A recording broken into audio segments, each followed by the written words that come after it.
Welcome to the Carrick-on-Suir Motor Club Mullinavat Hillclimb Day 2, Sunday morning here live on Vantage Point Video on our Facebook and YouTube, and also on the Facebook Irish Hillclimb and Sprint Championship. Yeah, that's it on Facebook. So that's the homepage of the Electo Irish Hillclimb and Sprint Championship. So thanks for joining us again today. Sorry we got cut off a little bit early yesterday. We're running kind of the stripped down amount of gear this weekend, just for logistical reasons, because of the some of the challenges travelling around the country at the moment. We weren't able to go the full distance with the live stream yesterday. We got some nice action recorded in the late evening, and that'll be going into the highlights programme that we'll do after the event. The cars are now just returning from their practice run, and they're assembling just behind us here for the start of run 1 of day 2. And as we got cut off yesterday before I got to the results, I'm just going to shield you a little bit from the wind there at the microphone and turn, and you can have a little bit of a look at the cars there as well. Just need to do one technical message there.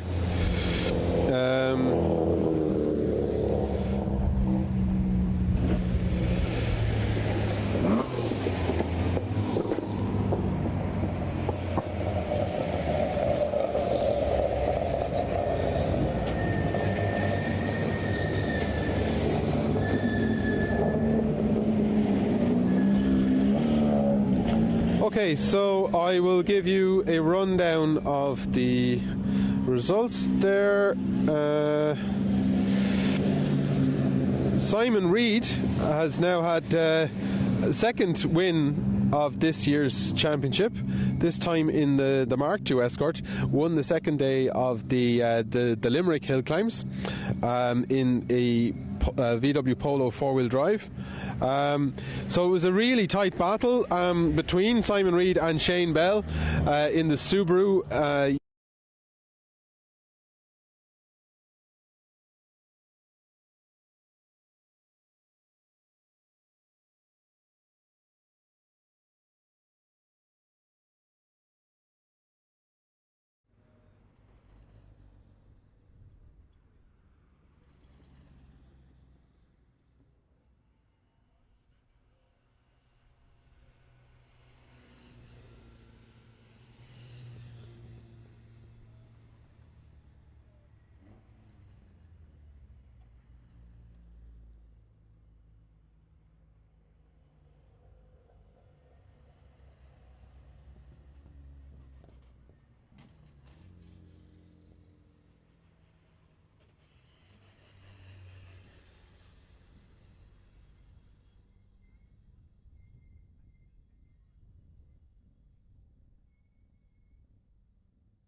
Sorry for the interruption there. I think we're back and sorted.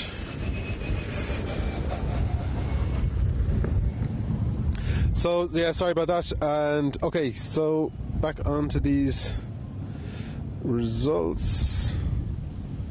Oh no. So as I was saying, there was a great battle between Simon Reid and Shane Bell yesterday. I'm looking at a photograph of the times, so the hundreds are a little difficult to see. But as I said, Simon Reid got down to 102 on a mid 102 on run 1. Then Shane got down to a low 103 on run 2.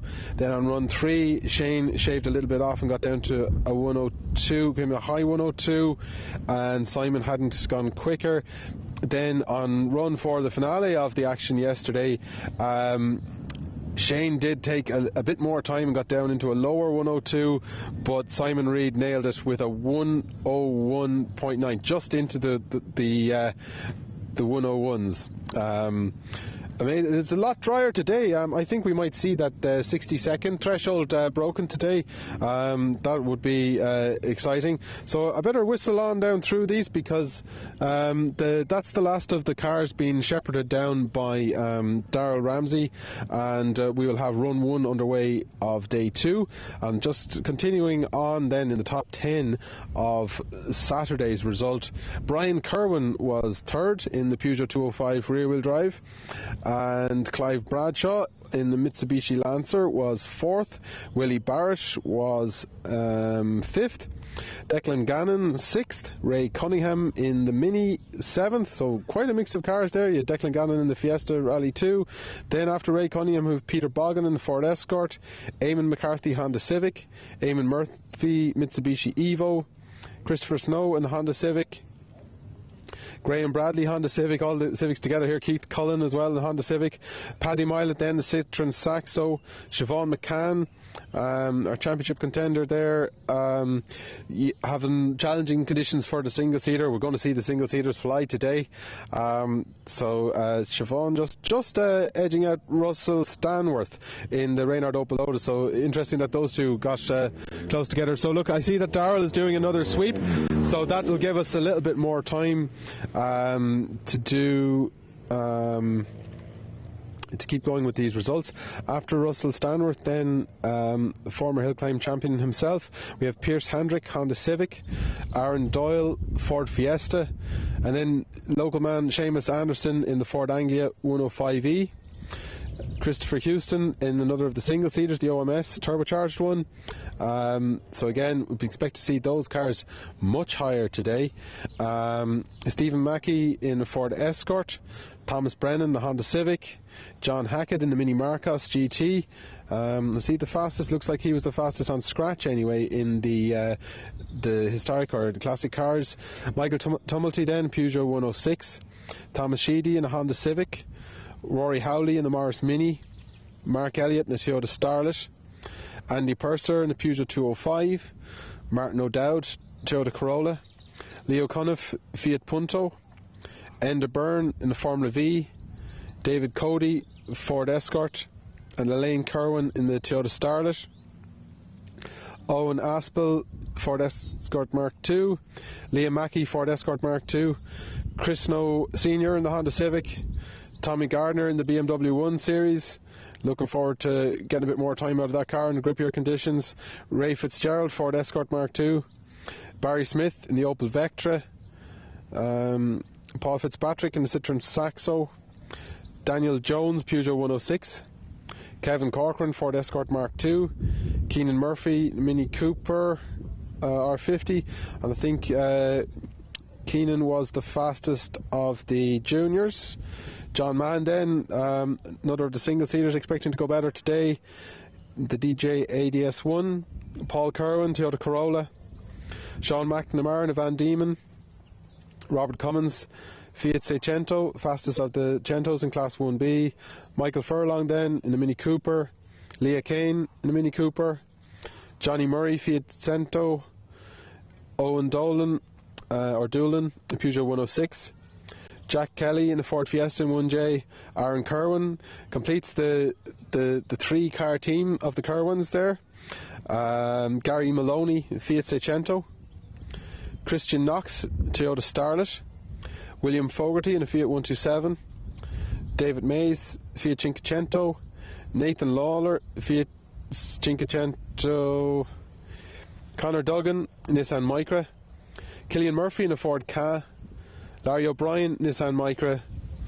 Rory Stevens decided to just do the one run yesterday, play it safe, and keep the car in one piece for today in 3C with the golden Ford Escort, lightweight car. And Philip Walsh in a Peugeot 106 GTI completed the field.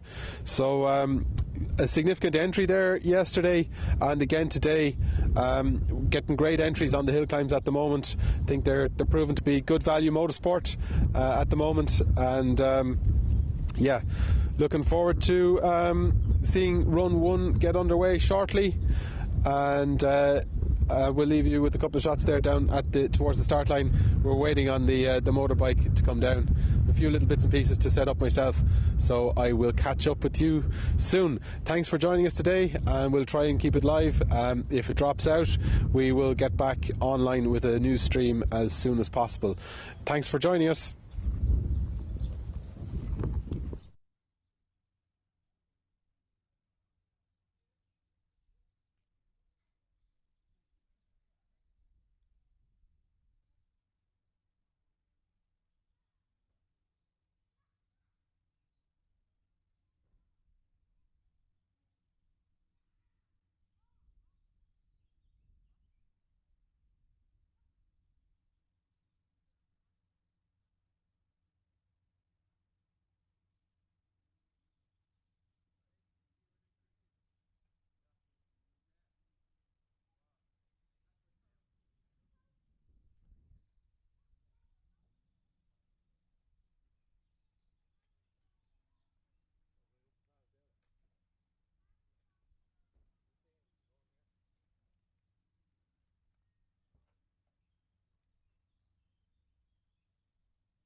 Hi, there's just an interruption there on the first run of the Carrick-on-Suir Mullinavat Hillclimb, day 2 here, it's Sunday morning.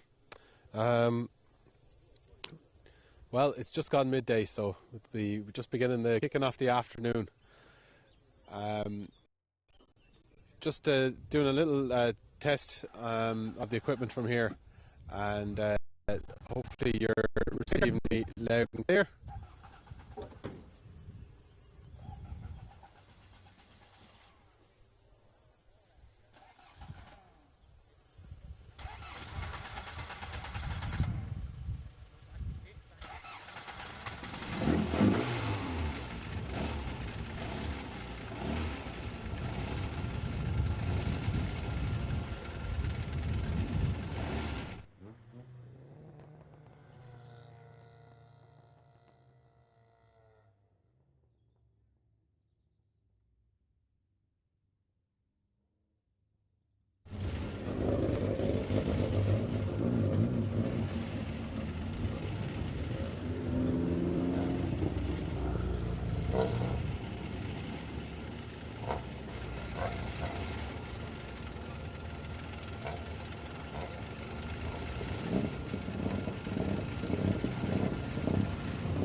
Thanks for joining us here on Vantage Point Video. Single seater's just about to take to run one.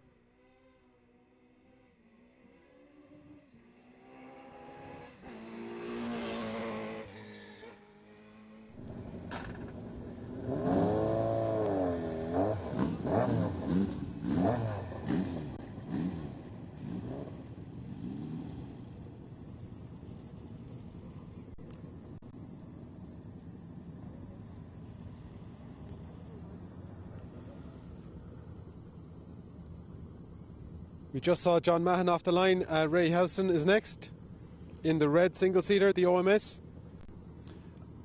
Behind him in the silver car is Siobhan McCann, last year's championship runner-up. Then followed in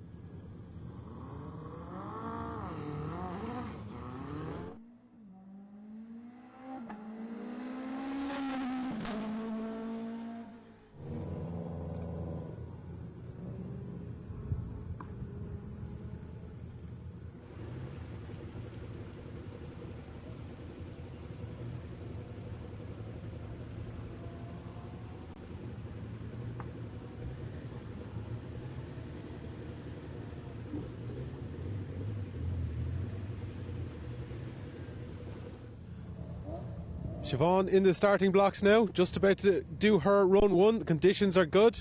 This should be a good time.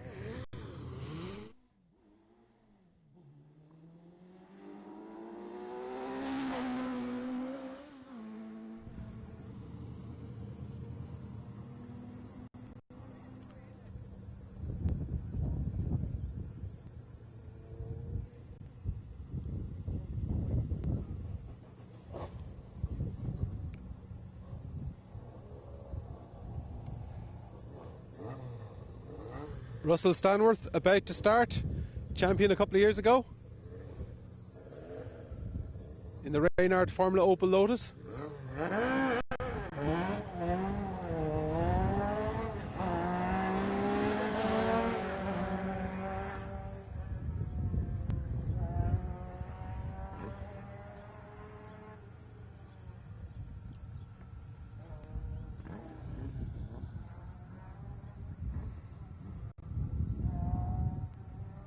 And Enda Byrne off the line.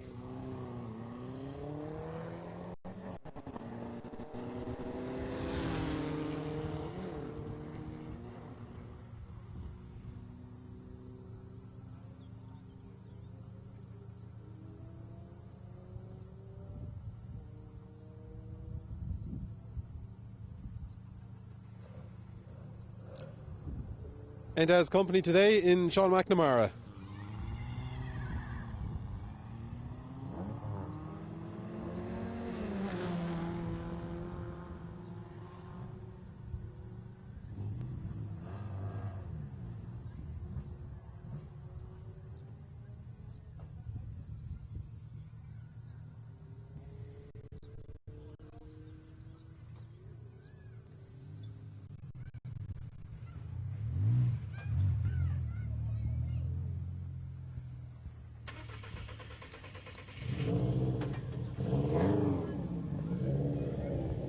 There's yesterday's runner-up, Shane Bell, in the Subaru.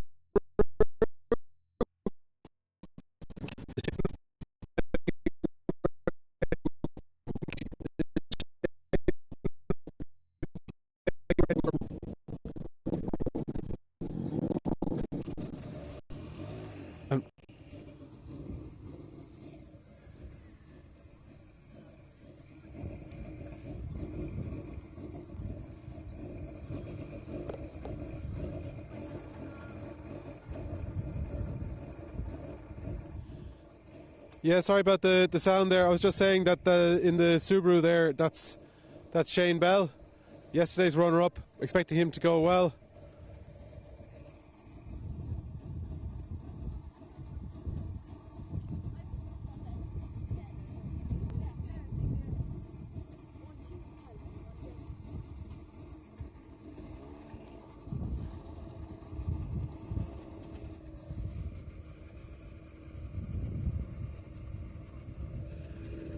Behind Shane then we have Rory Stevens, so Rory's going to do 100% more runs today than yesterday, lining up for a run two.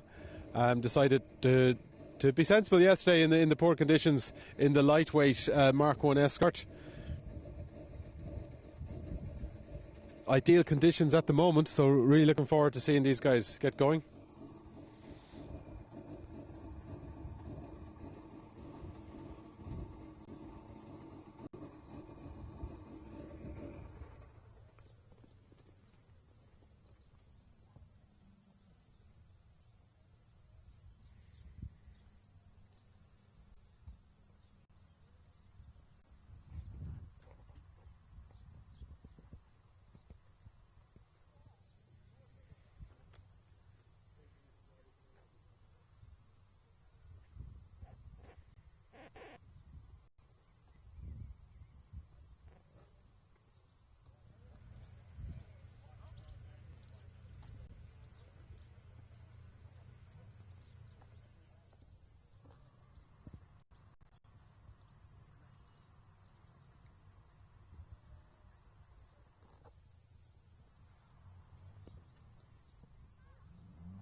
That's yesterday's winner, Simon Reid, in the blue Mark II Escort.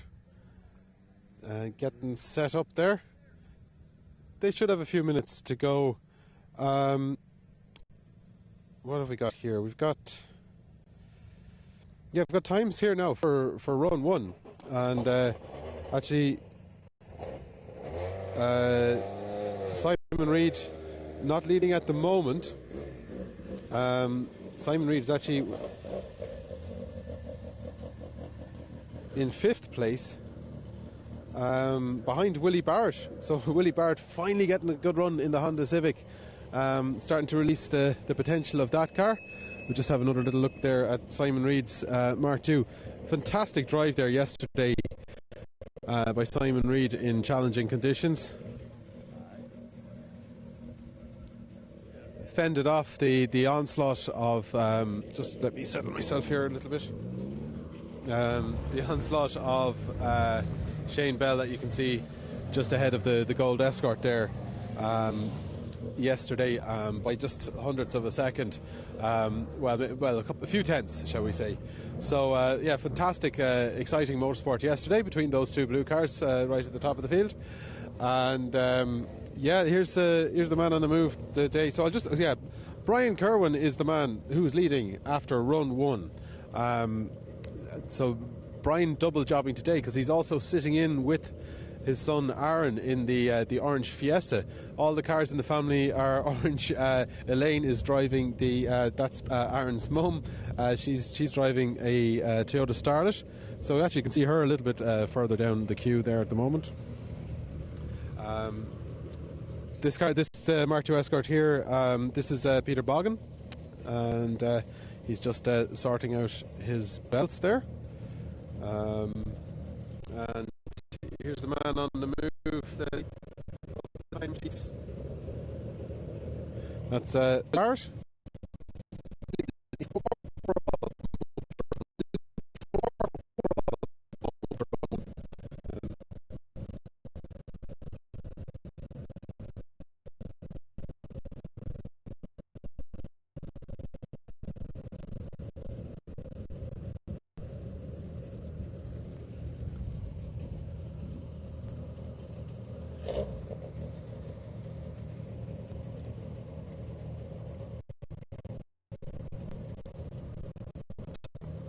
Sorry, the sound drop out there. I wonder, is it?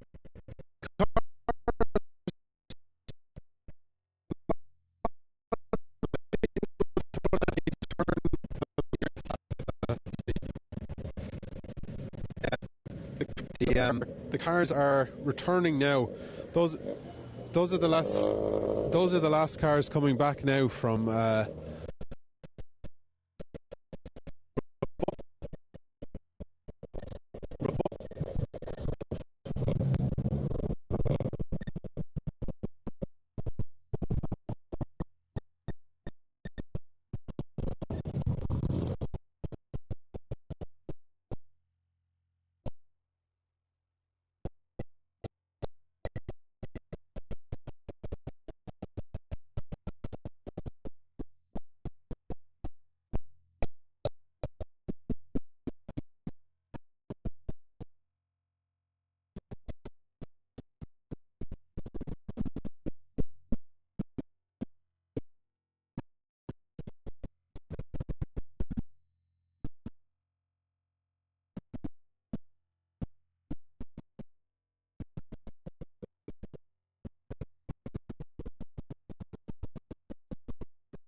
At the moment there you can see Brian Kerwin lining up for his second run. Brian was actually leading after run one, and Shane Bell just had pipped him there in the first half of the second run. See the bike marshal is going in there now.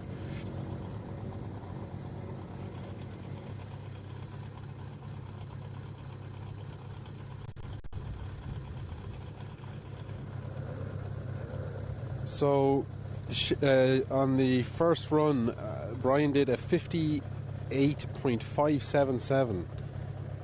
So as I was saying earlier, I expected that the 60-second barrier might get broken in these warmer conditions, and that has proven to be the case.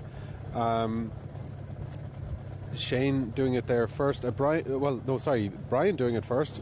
Siobhan also slipped in under the 60 seconds.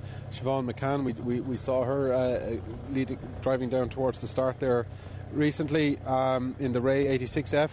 She did a 59.864 in the second batch of run one. So she would be going later for a run two. But this is a chance for Brian Kerwin to respond to Shane Bell, who did a 57.469 on run two. Brian is running in a different part of the run to Shane, not only because he's also sitting in with his son Aaron, the two batch system allowing him to supervise Aaron in the junior category in the Ford Fiesta. So very busy days for Brian Kerwin at these hill climbs, but he's still managing to be successful in that. So interesting now to see if Brian can go a bit quicker than the 58.577 he did the first half of run one. It's getting a tiny bit cooler, not quite as warm as it was earlier. The clouds are kind of gathering a little bit, but hopefully the rain will stay off and allow Brian to do that. Simon Reid, yesterday's winner in the Ford Escort Mark II, is third overall. Still just outside the 1 minute barrier on run one, but has already done run two and has recorded a 59.515. So moving on from yesterday's pace, and there's like a pretty much they're kind of almost around the halfway mark in each second. So Shane in mid 57s, Brian mid 58s, Simon Reid mid-59s, and just behind him Siobhan McCann, so upholding a single-seater honour there in the Ray in 4th place. Willie Barrett then just behind Siobhan. Willie is still just outside the 60 seconds with a 1 minute 3:05, so extremely consistent there between run 1 and run 2. Run 1 was a 60 seconds, 0.374 and 0.305 on run 2. Does that indicate that Willie is close to the maximum speed for his car with those small increments of improvement? Declan Gannon then in the Ford Fiesta Rally 2, 101.907.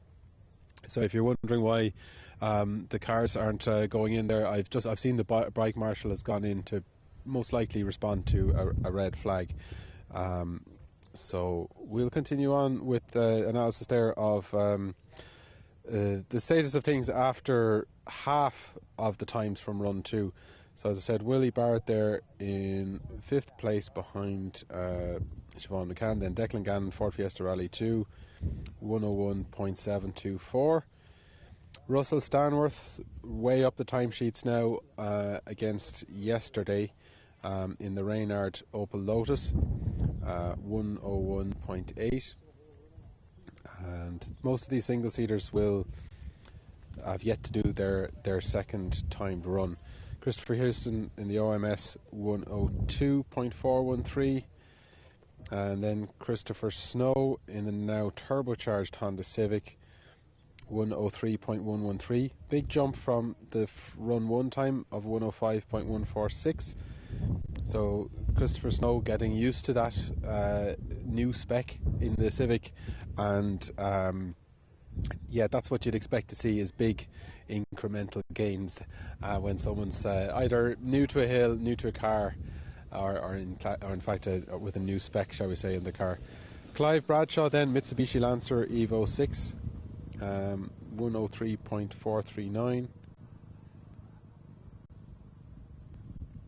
Clive just completing the top 10, and just outside the top 10, Rory Stevens in the RSR Ford Escort Mark 1, the gold car, the distinctive car with the huge rear wing. Rory jumping from second last yesterday to 11th overall with a 103.468, and that's a run 2 time. Ray Cunningham did very well yesterday in his Mini Cooper, the original shape Mini Cooper, leading 1A and with a 104.818. Peter Boggin we saw lining up close to us there earlier on.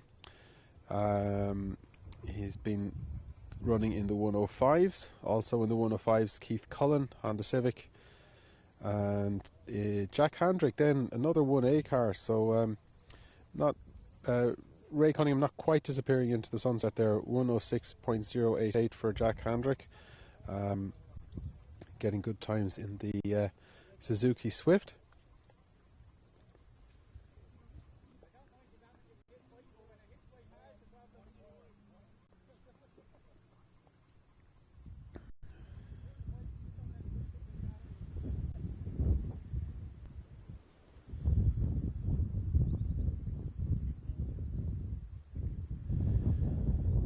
So behind Jack Handrick we've Stephen Mackey, Ford Escort, 106s, another 106, Eamon McCarthy, Eamon Murphy, Mitsubishi Evo in the 107s, Graham Bradley as well. Nice to see Graham Bradley back, if I could say it. Graham Bradley, good to see him back, Mr. Limerick. Tommy Gardner then moving up the timesheets with the BMW 1 Series 3C car, 108.338. Again, that's somebody that's learning a new car to him. Tommy has been campaigning a Civic which would be run by the Snow dynasty, and campaigning that car very effectively the last number of years. So a BMW, quite a switch, quite something different to get used to. A powerful rear-wheel drive version of the 1 Series. Mark Elliott, Toyota Starlet just behind him. They were in the 108s. Paddy Milet then, Citroen Saxo, 109.268. Thomas Sheedy, Honda Civic, Class 2 car, 109.285. Rory Howley, the Morris Mini.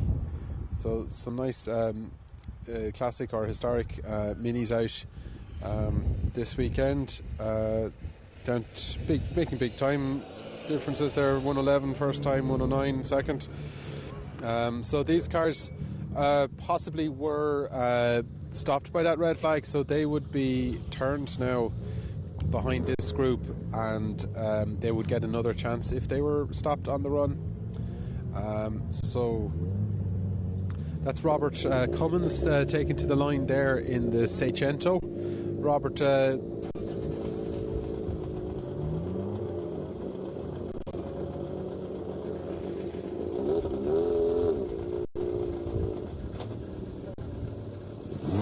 just saying, Robert is one of the forerunners now at the moment, or is the forerunner in the Cento class at the moment, and he's followed by Leo Cunniff in the Fiat Punto.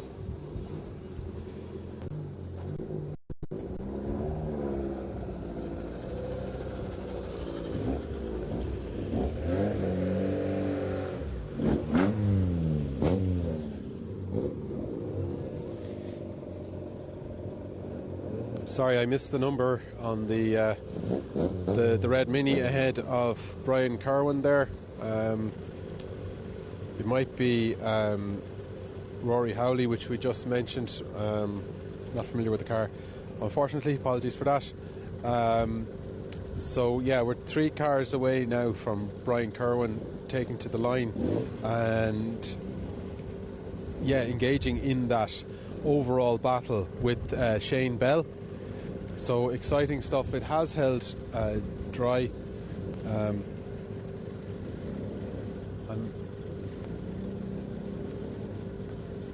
might just ask those spectators if they could give me a little bit of a clear view.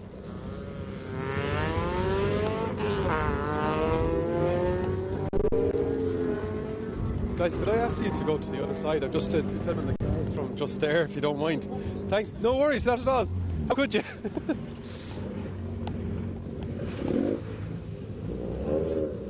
No, that's great. Got a clearer view now. I could have had a look at the Mini's number there, but I didn't.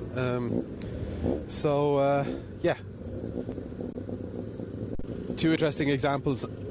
Oh, let the Mini go.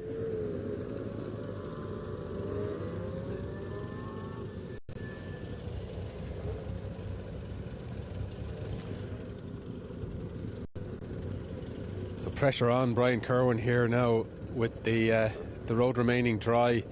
Could be good air temperature for performance. I hope his tyres are nice and warm. 2 very different examples of the Peugeot 205, a more conventional version there of Andy Purser just behind him, and Andy going well this season in the 205 as well. So let's see, leaving plenty of time for Brian to go.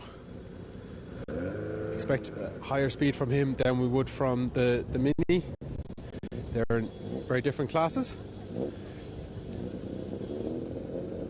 Not to say they're not as competitive in what they're doing, but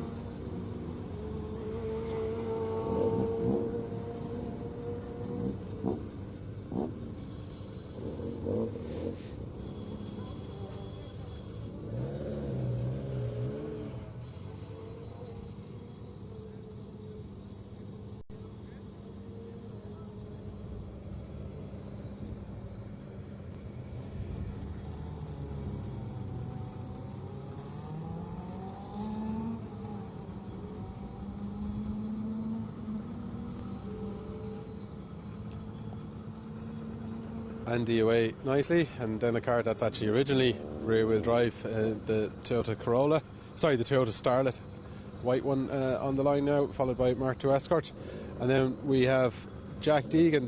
It's nearly 205 day today. So we've got John Mead there in his more flamboyant body kitted one, but Jack Deegan's is I think it's the MI16 engine in that. That's a potent little car too.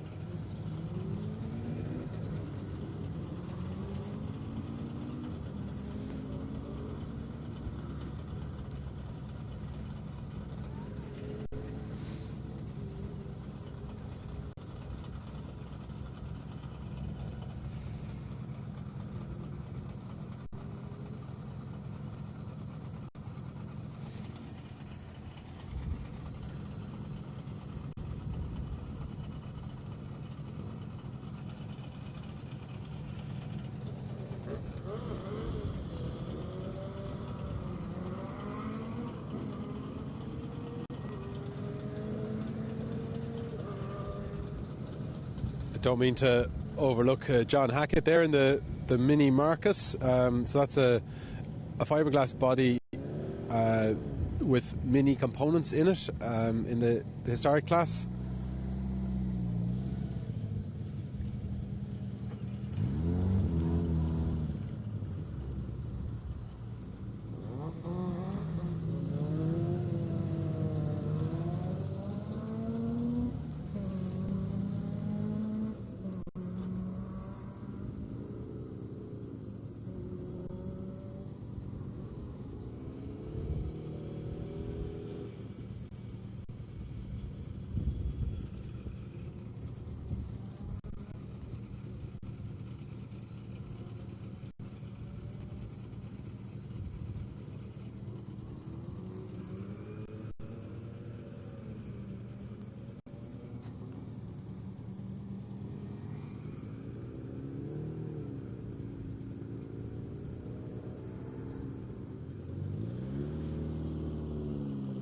So John Mead on the line now. Not sure if his is a front wheel drive or a rear wheel drive. It looks like a rear wheel drive conversion, but I'm not sure if I can't quite see a diff there. So I think it might just have what's often on a rear wheel drive body kit. Might get a chat with him later on and find out a bit about the car.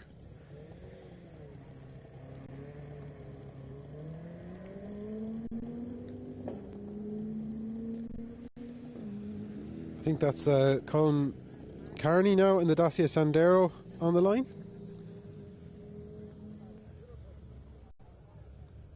And if you think it's getting a bit quieter, that's because the queue is dying down as the last of the cars go for this part of run.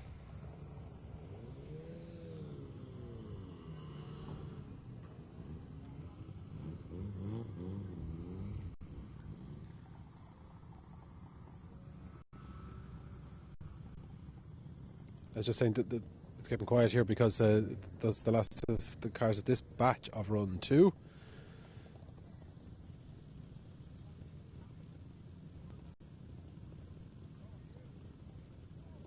This is Kevin Corcoran in the Ford Escort Mark II on the line now. As the sun comes back out, so I think we might have avoided a shower there.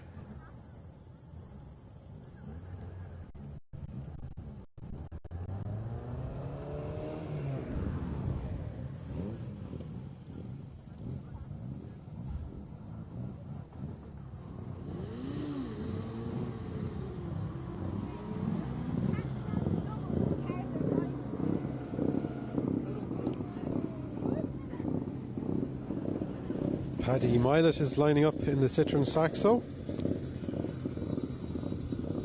Paddy looks like quite a committed driver in the last couple of seasons, and yeah, wringing the neck of that Saxo.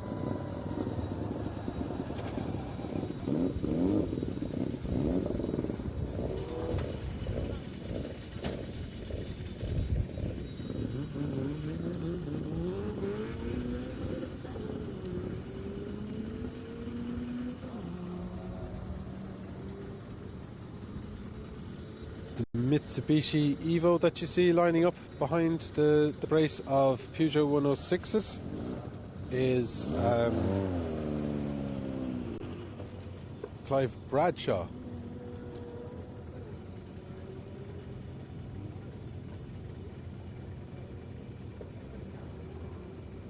He's currently 10th overall.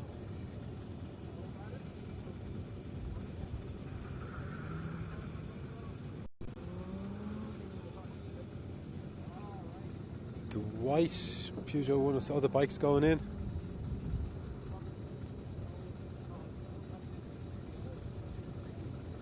And the bike's getting ready to go. Yeah. I think that's just the changeover in the batch.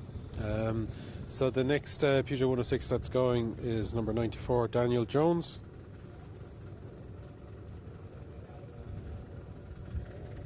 And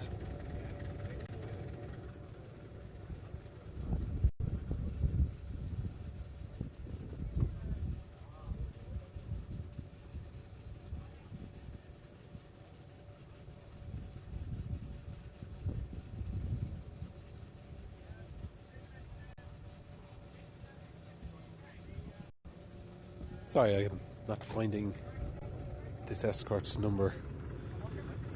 Oh yeah, it's Owen Aspel in a Ford Escort Mark II.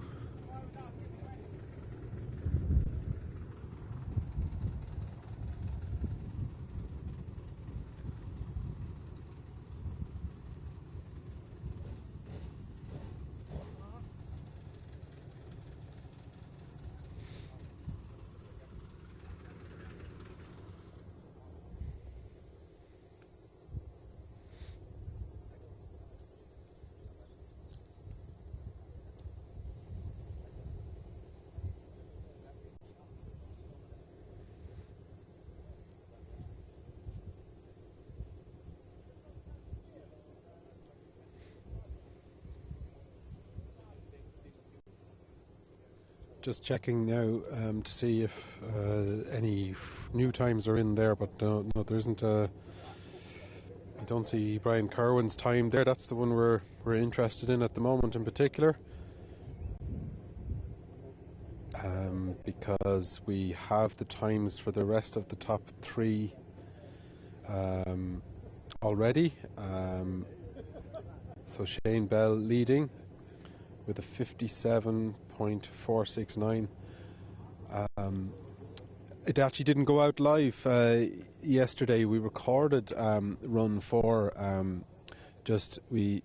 I shifted position to get just a bit of variety for our program, which we'll be assembling after this event, and we'll have that online in the coming weeks on both Vantage Point Video Facebook and Vantage Point Video YouTube, and also on the Irish Hillclimb and Sprint Championship. That's the home of the Electo Irish Hillclimb and Sprint Championship on Facebook. So yeah, Shane Bell, Shane was looking, yeah, he was pretty committed. It was a wild run on run 4, and looking forward to putting that into the highlights.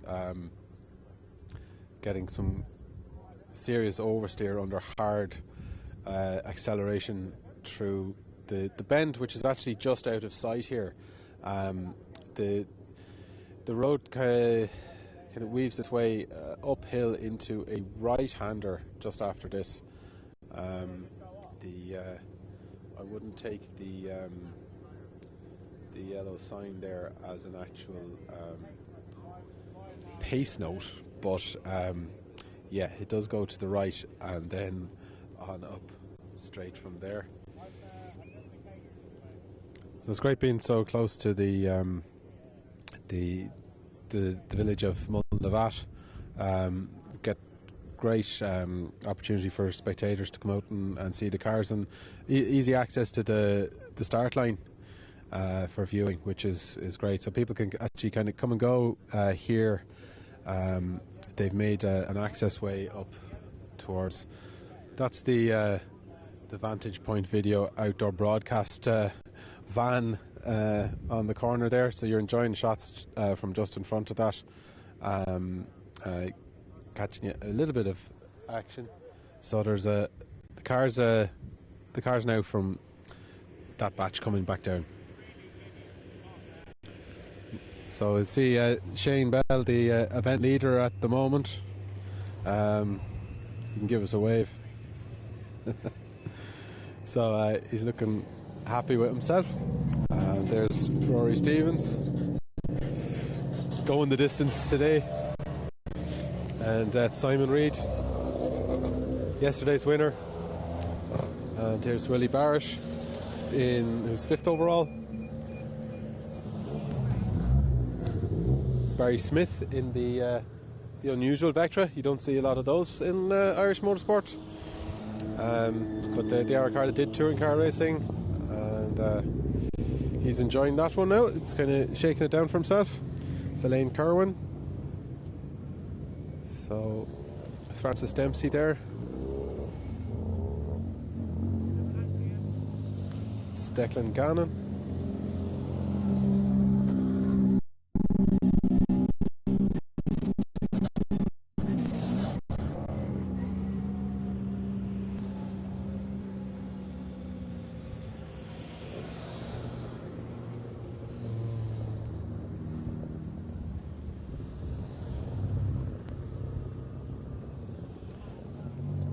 Leah Kane and Billy White, Robert Cummins, Leo Cuniff,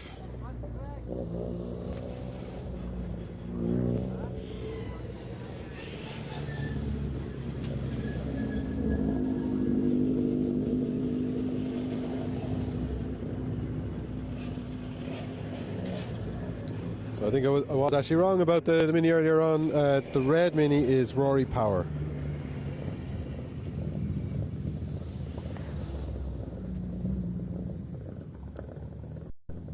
So here's the bike marshal down. So that's the end of the those cars filing down from the top, and we'll be underway with the second half of Run 2 now shortly, which will include the single seaters.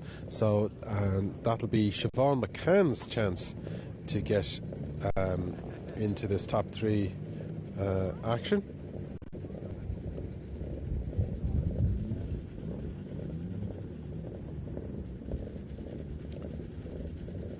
Okay, I have Brian Kerwin's time in there, and it was a 58.273, so about 3/10, just over 3/10 quicker than his Run 1 time, which had him leading for a little while, but not enough to catch Shane Bell, who's 0.804 of a second in the lead.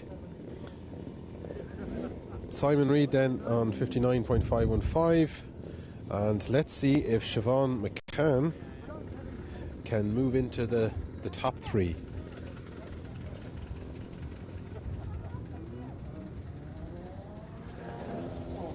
There's a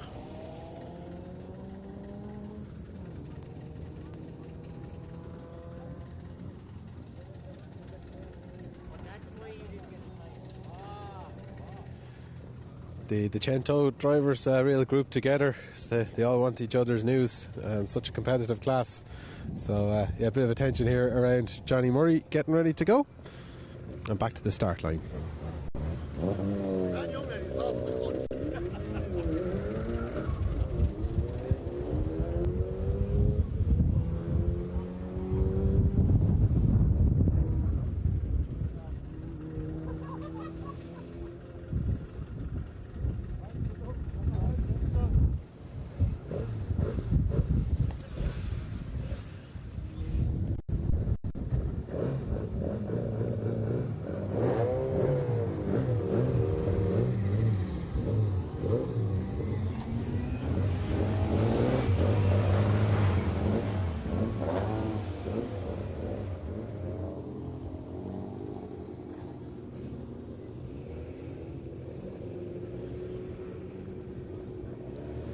So Robert Cummins was on a 1:18.41. He's on the line now in the Seicento.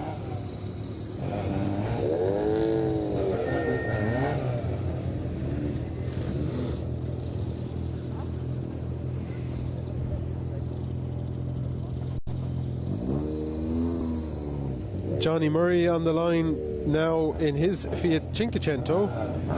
Did a 1:19.473. So yeah, it's about a second behind Robert Cummins on Run 1, and this is their chance to improve on Run 2.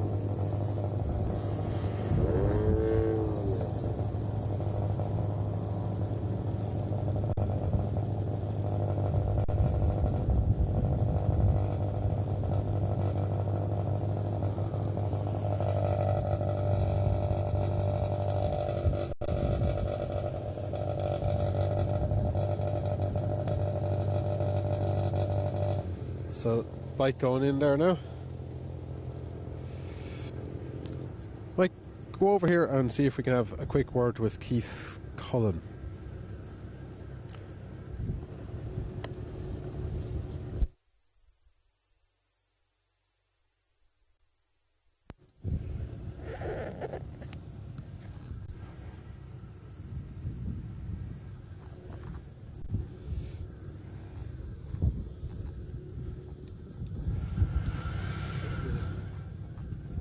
The wee gap there, so we'll just have a quick chat with Keith Cullen. You're becoming quite a hill climb regular these days. Enjoying it? I am enjoying it, yeah. It's an awful lot cheaper than rallying, let me tell you. So, no, it was really enjoyable. The lads are really good. Help you out any way they can. And all, real friendly paddock. Yourselves as well. Coverage and all is great. So, no, really enjoyable. Really enjoyable. Thanks for mentioning that. And I suppose you can nearly get a season out of hills for the cost of a rally. It's you get a lot of competition for your money, isn't it? Yeah, you get one season's rally. One season's hill climbing is about equivalent to doing a 2-day rally. So, it's great, like, you know. And let you get on there, okay? No bother. Enjoy.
So you can just see the scrutineers actually walking along and checking belts and helmets, and just seeing the gloves are on.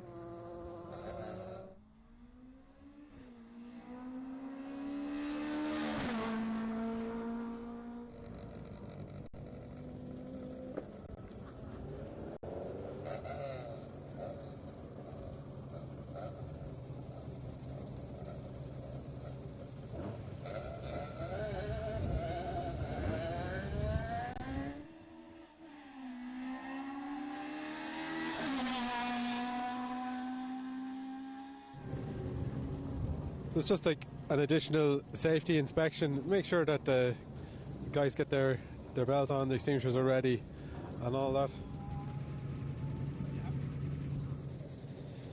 Balaclavas, the hands devices. There's so much gets put on and taken off during the day.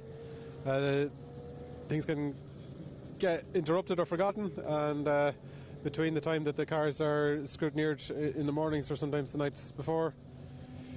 So just make sure everybody's in good shape before they make it to the line. Although it looks quite bright now, there's a tiny bit of damp in the air.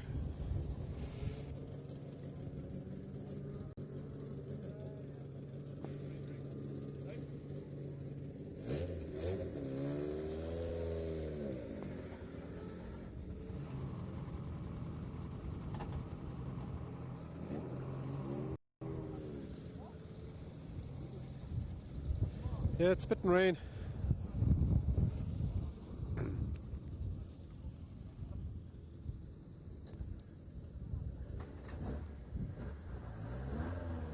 Might have to drop out of my position here for a little while and just sort some things with the equipment.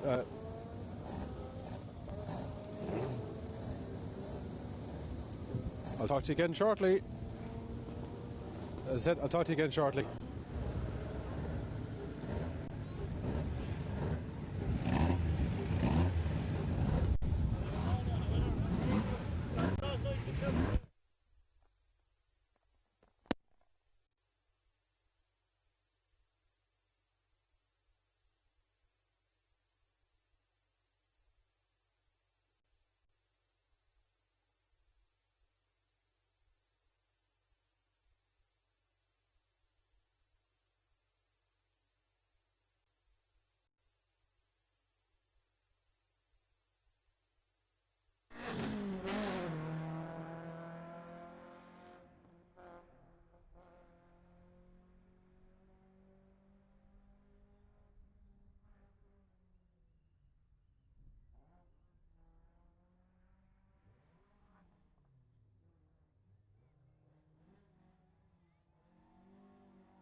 Now, David Mays, you're a couple of seasons in now at this stage. You've been out in the Mini, and now you're out in the Cinquecento. Which is your favourite of the two? Oh, the Cinquecento by far.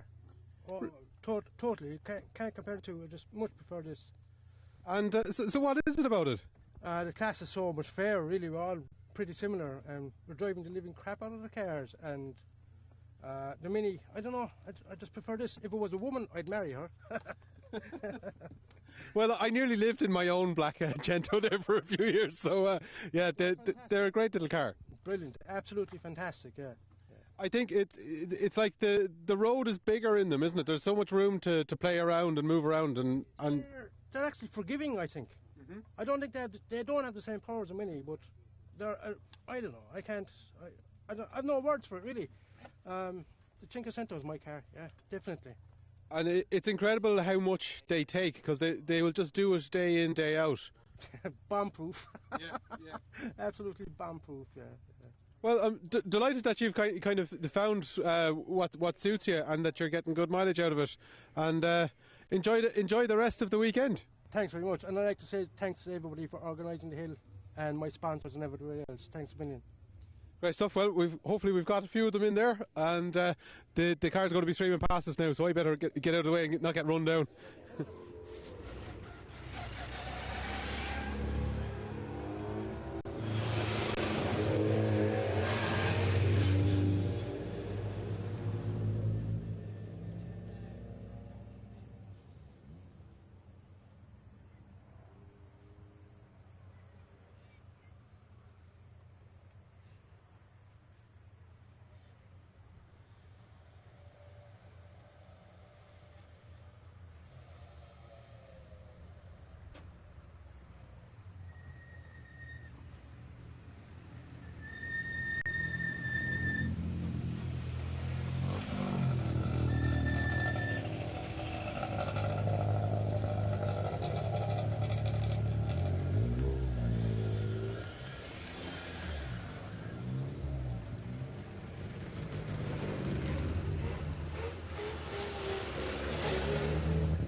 That's Brian and Aaron Kerwin coming back down from their run in the juniors, with Aaron driving, of course. And so Brian then has to hop out of that car and then quickly over to the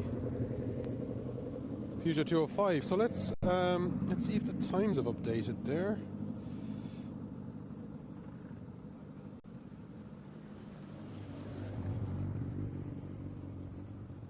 No, as Siobhan McCann passes there, I don't have the times yet for... Oh, hang on now.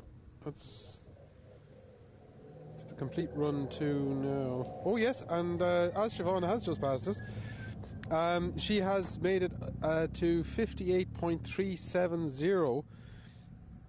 So just about 1/10 behind Brian Kerwin, but that's moved her ahead of yesterday's winner, Simon Reid.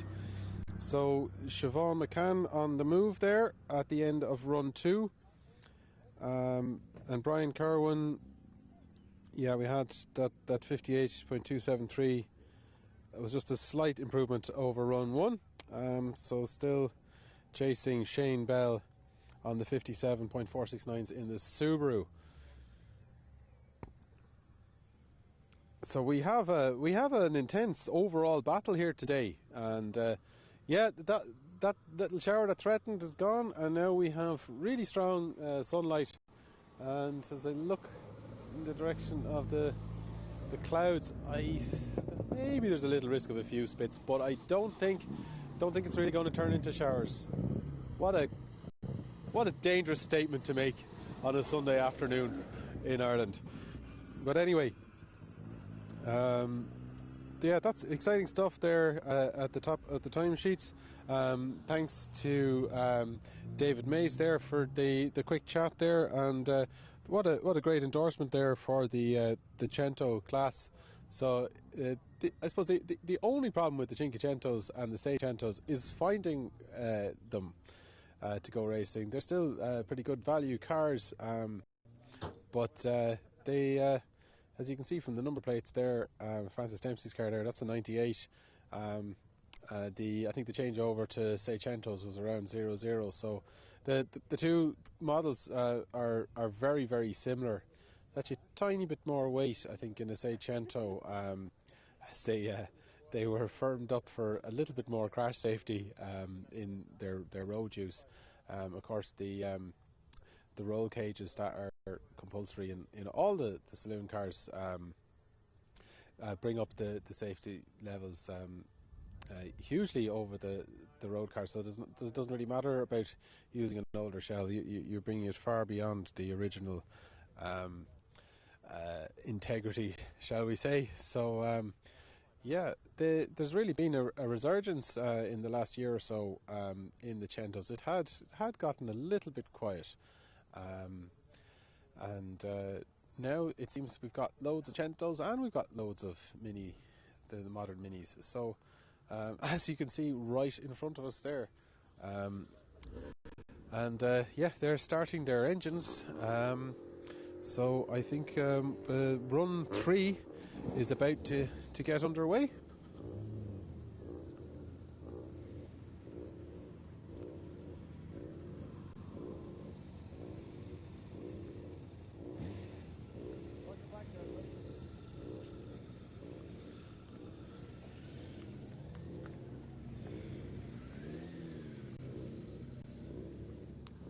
So, yeah, the Fiesta is probably going to go first, the white one, but then we have Nathan Lawler, who I think is hiring that Seicento.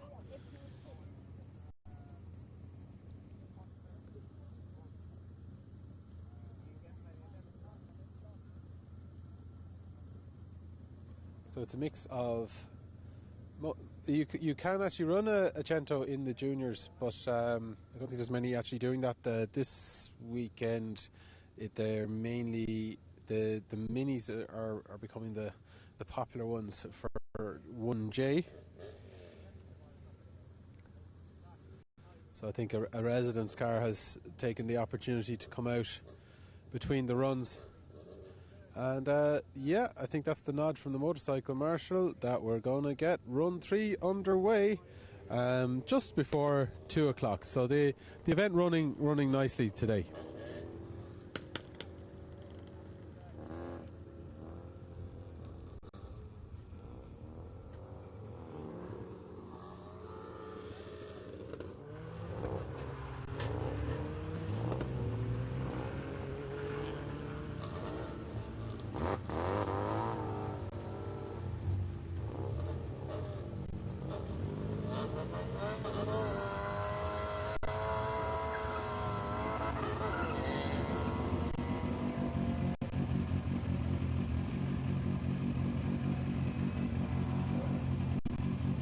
Plenty of sound effects there from Nathan Lawler, lots of revs, a little bit of wheel spin, and away he goes. Nathan is kind of in the midfield there in the Centos.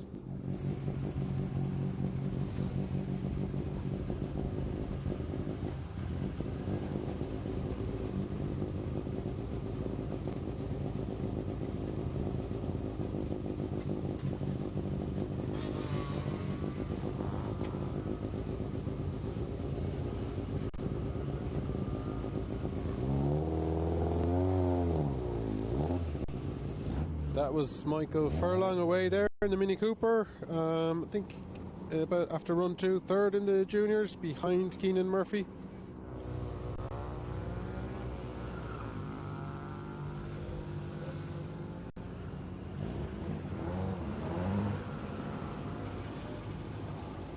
That was behind Keenan Murphy and Logan Hoey, and we just saw Francis Dempsey away in his Cinquecento.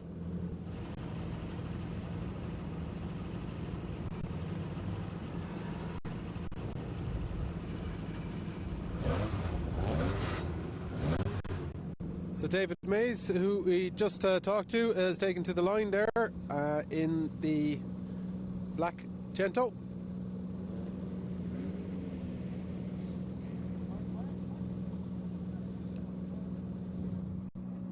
And I think David has been red flagged there, so he'll get another go at it, and he stopped nice and swiftly.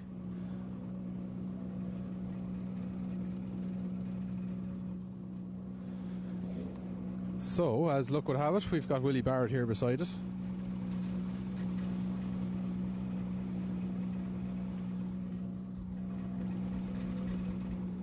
Willie Barrett,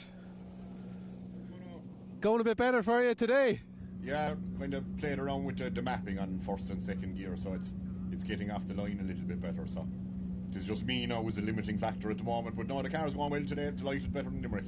Well, the thing is, like, when the car is going well, that's when you can work on yourself, isn't it? You need to get that sorted first, and then you can improve. Yeah, no, I'd say there'll be no amount of work now would sort me out, but no, delighted with the car going fierce well. I should break below the minute, I'd hope. I wouldn't be fast enough to catch Shane Bell now to 57, but I'd be hoping to maybe catch Simon Reid and maybe give it to Brian a small bit. So that's the plan anyway. But I'm sure they'd all have the same synopsis. So look, we'll see how we go. The weather helps. Yeah. Well, look, enjoy it, and yeah, best of luck with that 60-second barrier. That'll do. Thanks, Enan. No bother. So that's Willie Barrett, who put a huge amount of work into the Limerick rounds that we had just a few weeks ago at Ballyorgan, and you might know Willie from TikTok. He's flying it there, selling the Brian James trailers. So very interesting, well worth checking out. So we don't know the nature of the interruption there, but as I say, Willie hoping to get ahead of Simon Reid, and he's won the battle to get to the start line ahead of him there. Yeah, anyway.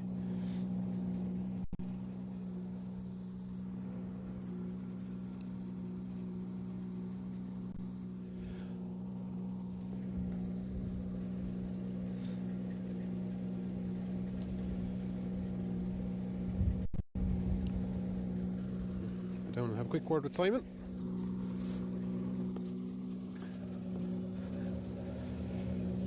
Simon Reid, you were absolutely flying it yesterday. It was quite a battle you had there with Shane Bell. Did you enjoy that? Yeah, a little bit less of a battle today. The rally car tyres are not really working as well as they were yesterday with the drier weather, but look, still good battling. Very good, yeah, it's drying out quite a bit now. They're all talking about kind of getting into the 60-second barrier. You working on that yourself? Try anyway. See what happens. Yeah, so look, it looks like there's still cars queuing there's still the car that was stopped by the red flag on the road there. So where do you think is it? I suppose that they're on more Hillclimb specialist tyres and you're using the rally ones, is it? Yeah, some of the faster corners I can't get grip at all. The rally tyres, they're too soft and for rallying, and they're just not getting the grip here. Like, so. They probably worked better in the kind of messier conditions yesterday, I suppose. Yeah, that's it. Yeah. But look, enjoy the rest of it, and like now you've had such good results. Like you've had 2 wins now already in the championship. Will you be sticking with us? Oh, I'm going to do the whole championship. Yeah. Oh well, that's fantastic. We're very welcome to join the party, and we look forward to seeing how well you go. Thank you very much. Thanks, Simon.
Simon Reid has indeed broken the 60-second barrier on run 2, just to reiterate that. And so it's Willie Barrett who's hunting down. He's got 3 tenths to go, essentially. And there he is on the line.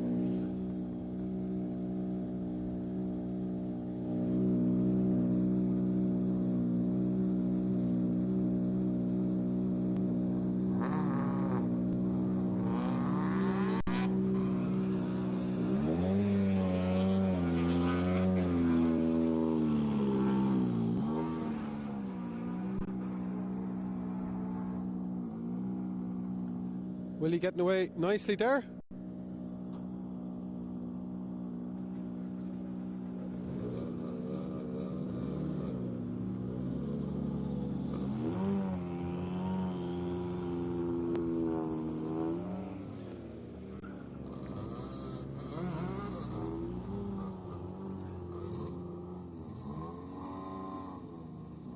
You saw David Mays now getting a rerun there after the red flag there last time.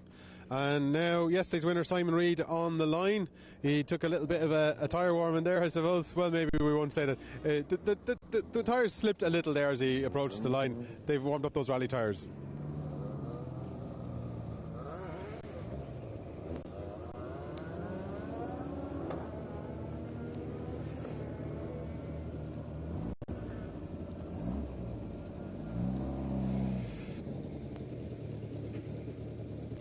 Declan Gannon now on the line.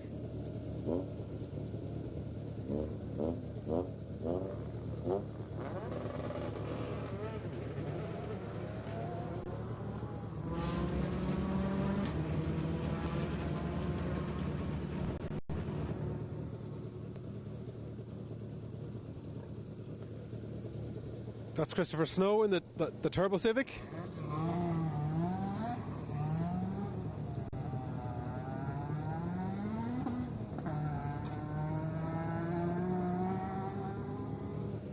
Followed by his dad, Chris Snow, in the naturally aspirated Civic.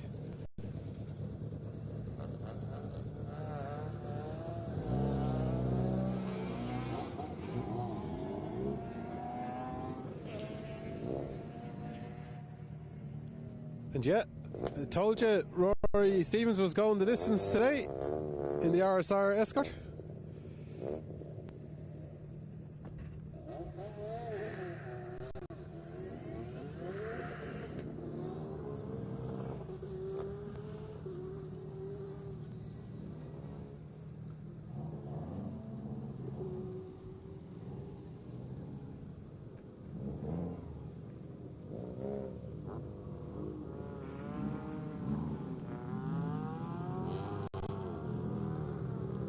Barry Smith moving up to the line in the Opel Vectra. He's telling me last night he really enjoys the size of the car. He just feels comfortable in it. It's a little bit bigger than some of the other cars like the Civics you see behind there and everything. But yeah, finds it agile and not oversized.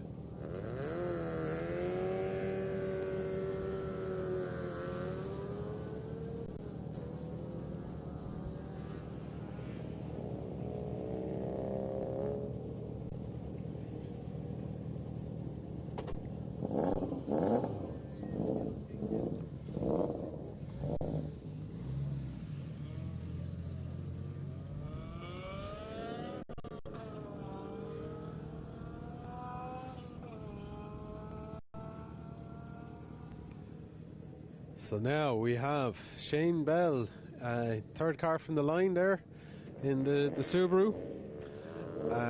Just behind Leo Cunniff, taking to the line in his Punto with a great Abarth logo on the back there. And yeah, so can Shane consolidate this lead? The weather has improved a little bit in the last few.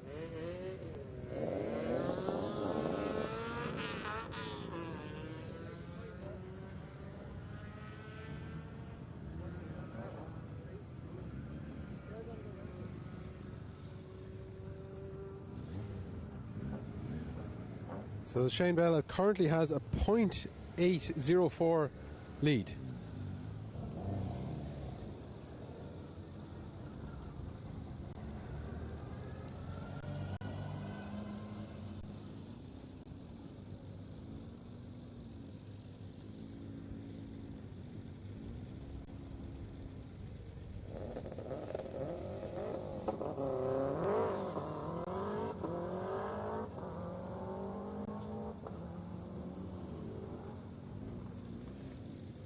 That looked like a good getaway.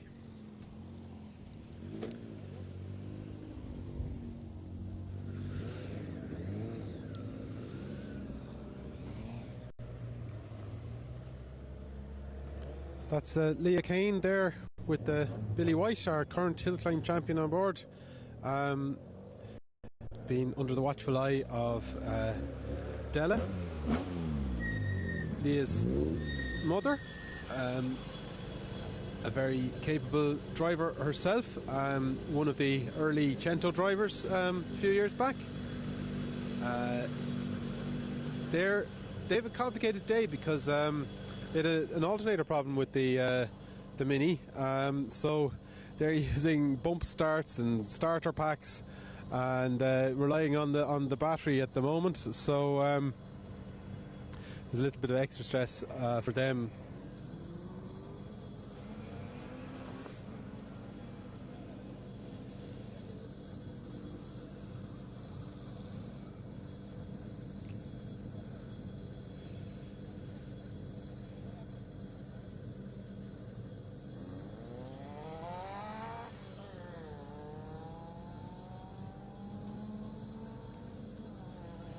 But they're pulling up to the line now, and all looks good. I think Leah was third in the class yesterday.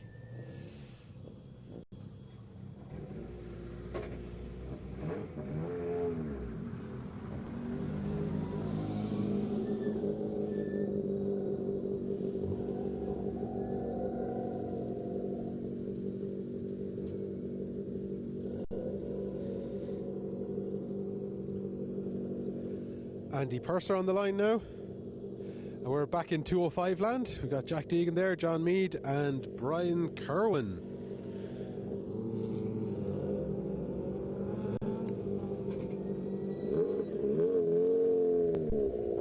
So Brian Kerwin is currently second overall in the rear-wheel drive converted Peugeot 205. He'll be the third of these larger 205s to go.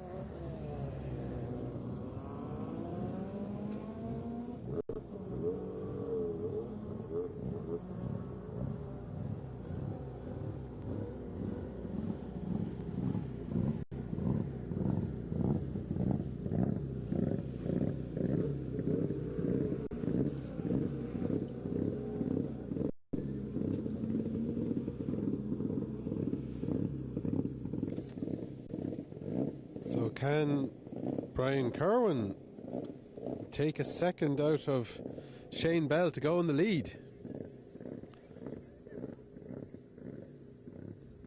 He'd love to have that to talk about as we head for the Wexford Hill Climbs in a couple of weeks' time.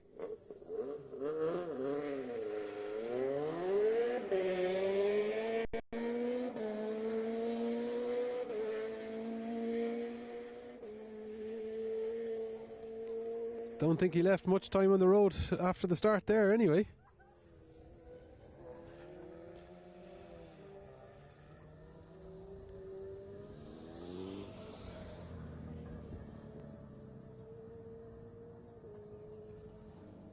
And Jack Kelly away there in the Fiesta just behind, and that Jack is competing with Brian and Aaron in the juniors with the Fiestas. Similar cars.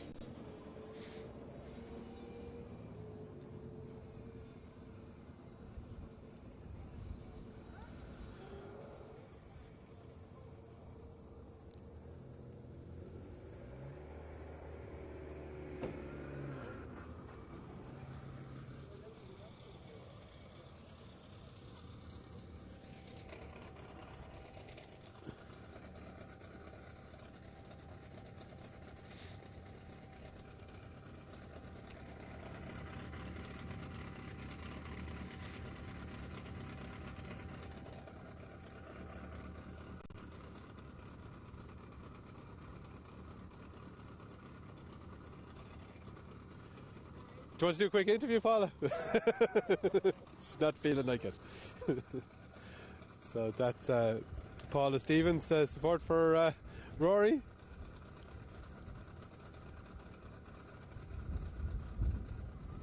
It was going nicely today.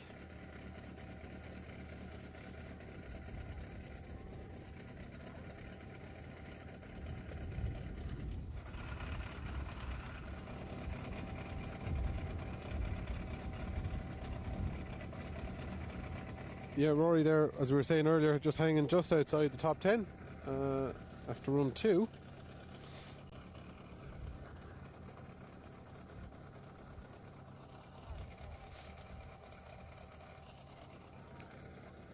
So I think that was actually just the completion of the first half of run 3. Actually, we'll have a look and see. I did recently refresh, but they might have partial times for run 3 in. Not yet. So we won't know how that overall battle is progressing quite yet.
That's the new to him Swift of Jack Hendrick.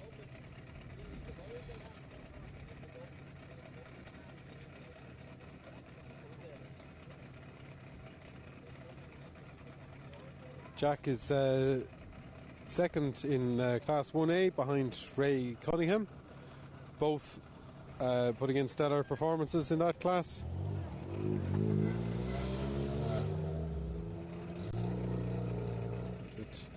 I think they're both within the top 20. Unfortunately, the timesheets don't actually give an overall standing beside them, so totting them up very roughly as the cars return from the first half of run 3, the batch. It's Peter Bogan.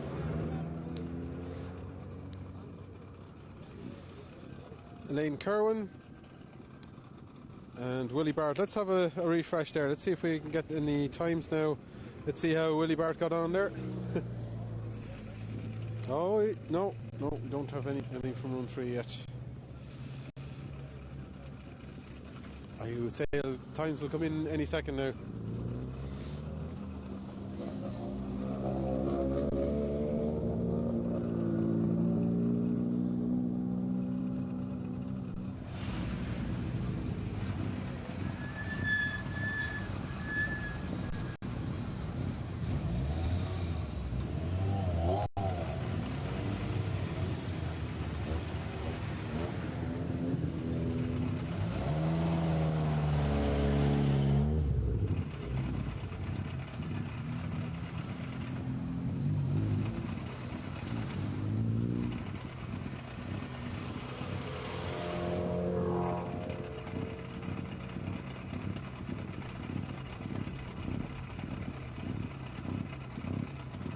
Okay, so I have some times from run 3 now, and let's see, that's Shane Bell coming down, and Shane Bell did not go quicker on that one, 58.09. Brian Kerwin didn't improve either. So the gap stands at 0.804.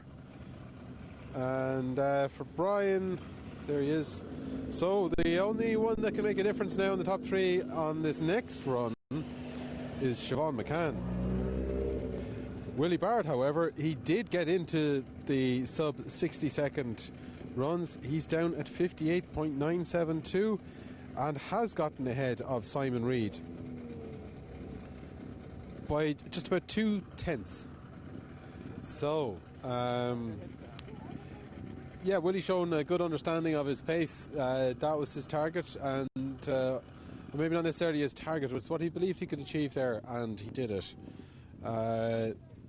Simon Reid I'd say, might be close to his limit there, because that was a 59.186, an improvement on run 2, which was a 59.515. But he probably is at the limit of the rally tyres, which they would be they would have compound to last an awful lot longer for the longer distances in rallies, as opposed to these short sprints where the tyres need to warm up much quicker.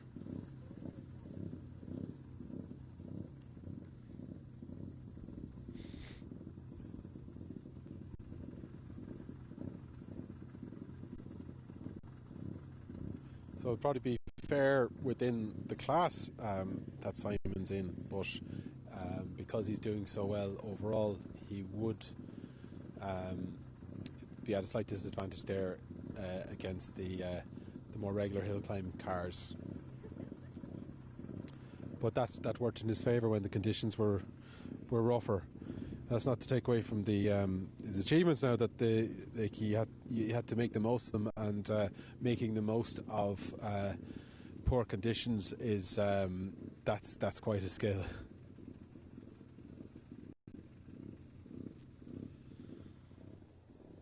So I think the weather is a bit steadier than it was earlier as we were heading into the second half of run 2, and I won't be retreating from here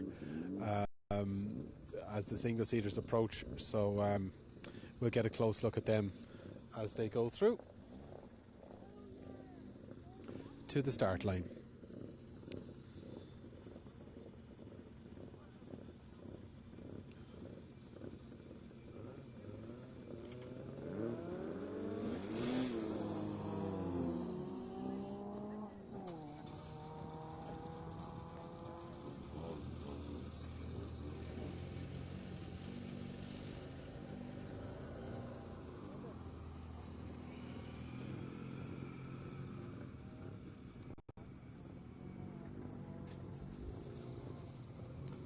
Blue escort of Kevin Corcoran there, lining up behind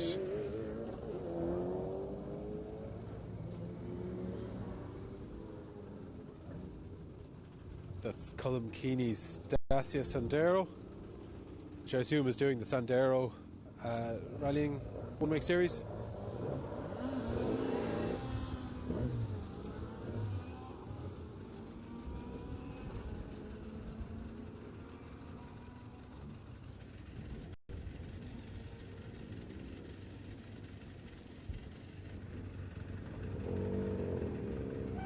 So the little white Mini there, that's Rory Howley.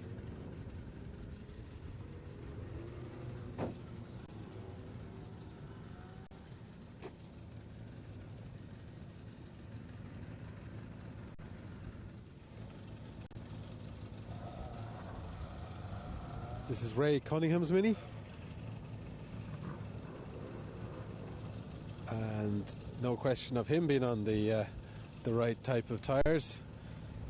Very slick looking Hoosiers there on the lightweight Mini. Not too lightweight, still within 1A spec.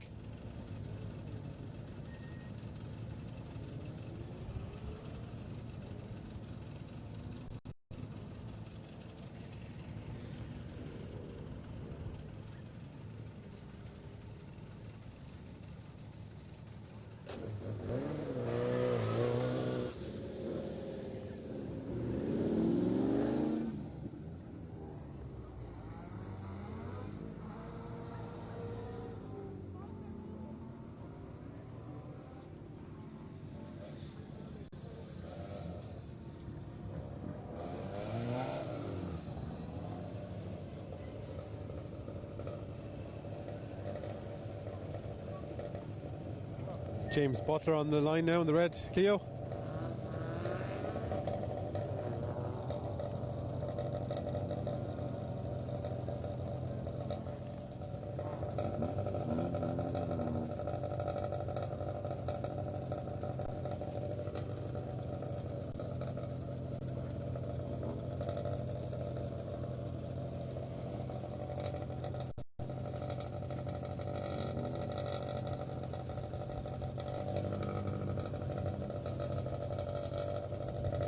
That's Ray Cunningham now up to the line.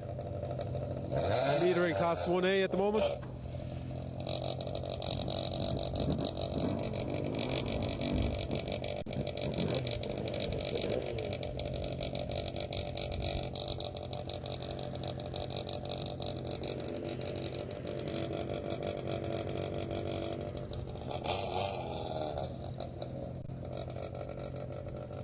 It's our championship sponsor, Tommy Gardner, on the line now in the BMW 1 Series. He'll be hoping to improve on a 108.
Eamon McCarthy getting away nicely in his Civic. Pierce Handrick now in the yellow one.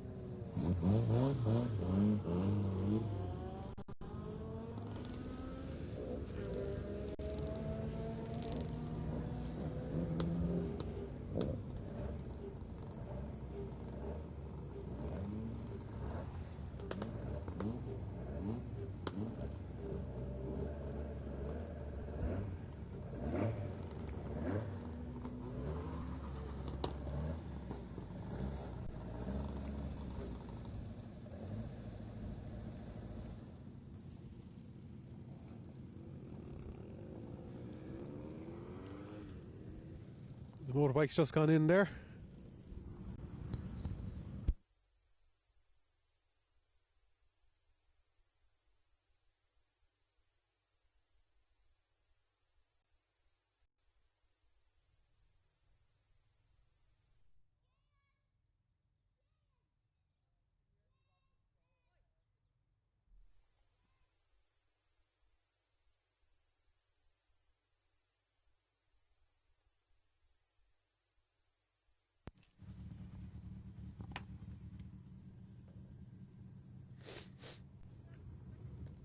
Now, Seamus Anderson, you managed to get us all to Mullinavat again. Yes, yeah.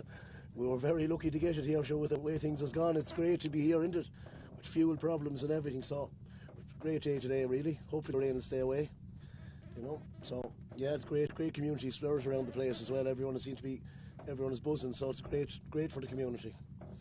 You've done serious work, like, because everyone we talked to, sure, Seamus got me into this and Seamus got me into that, so it's I got brought a fry to my van at 7 o'clock this morning, thanks to someone who mentioned your name. So it's the community support. You've really helped to get them to buy into it. Oh yeah, just look at the great community spirit around with it, like, you know, because we are a real GAA parish. You know what I mean? So I'm really the only. Not too many of us are motorsport around, like, so we have great.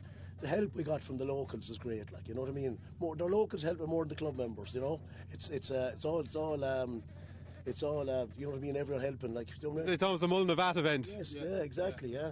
Like the work that we have to do this evening to tidy up, like the 44 round bales of straw there on this hill, and 42 bales of tyres, like. So you can imagine the work this evening, like, thanks to the local farmers giving us tractors and everything. Like, with the price of diesel and the way things is going, it's great to be able to get it. You know what I mean?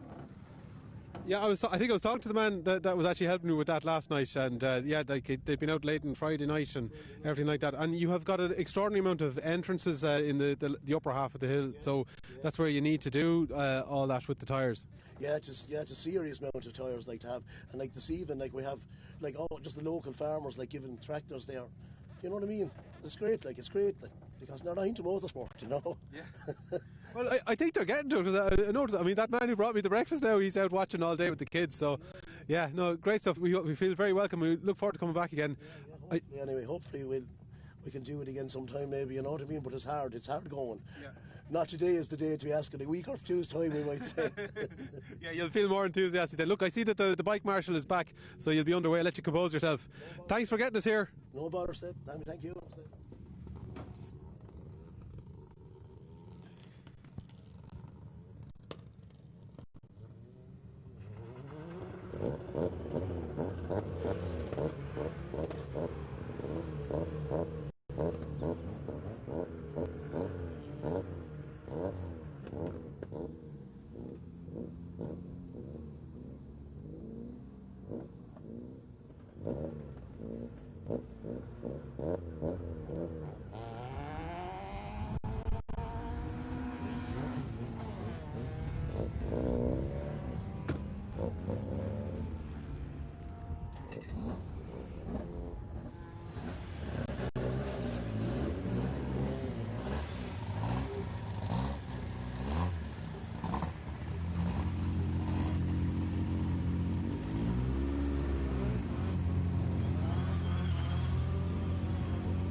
Few spits of rain now before Johnny Murray takes to the road, but I don't think they'll affect the run. It's sunny enough now that they'll steam off.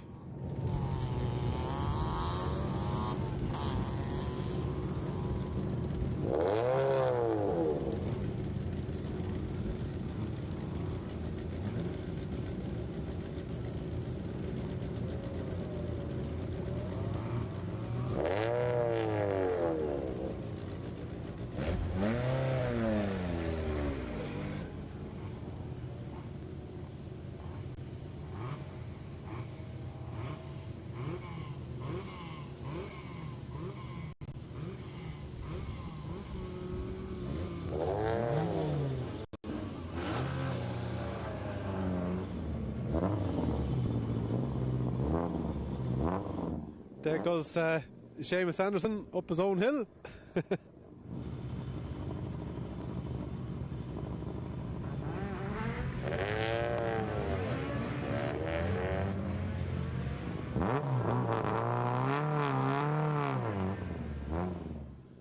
sorry not to be able to get in closer on the with the camera on the interviews. That's something we're working on, but you know, we're a small crew. I think at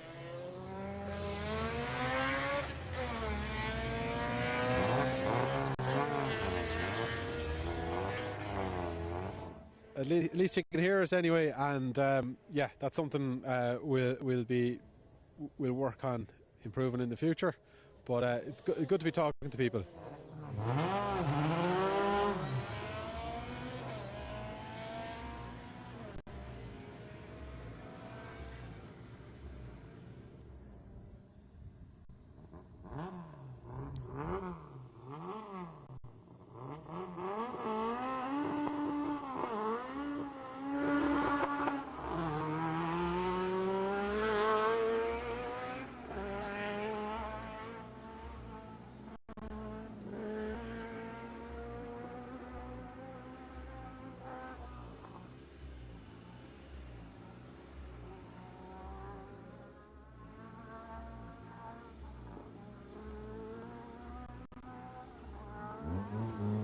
That's Brian and Aaron Kerwin chasing after William Fogarty with the orange Fiesta chasing the Fiat.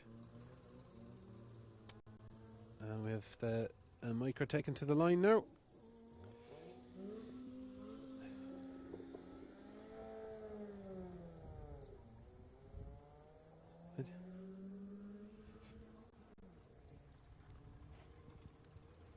And now we have some single-seater action. So John Mann is ready and eager.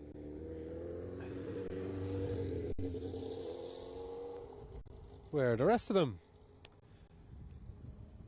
I think these cars here are out a bit early for run 4.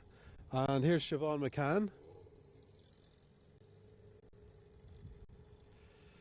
So Siobhan, who just got into 3rd place overall on run 2, what can she do in run 3?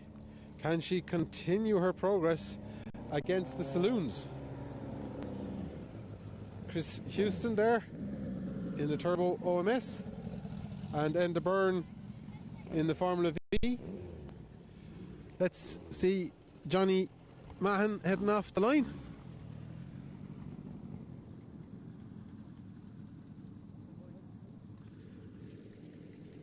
They have to leave the saloons clear the course completely before they release the single seaters. Just cars are of a different kind of safety.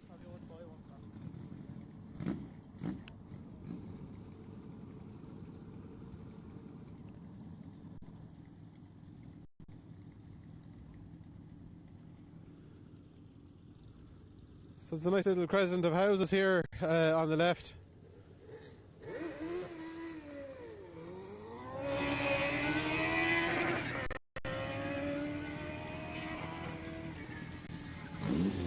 I was just saying, this crescent of houses here on the left, they might as well be on the Monte Carlo Harbour. They've got front row motorsport seats for the weekend. As Siobhan McCann is on the starting blocks.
So Sean McNamara, who's actually ahead of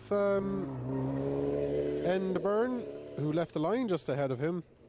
Sean is down to 109.734 on run 2, and End Byrne is at 110.086 in his V, and that's Russell Stanworth on the line now, the Formula Opel Lotus.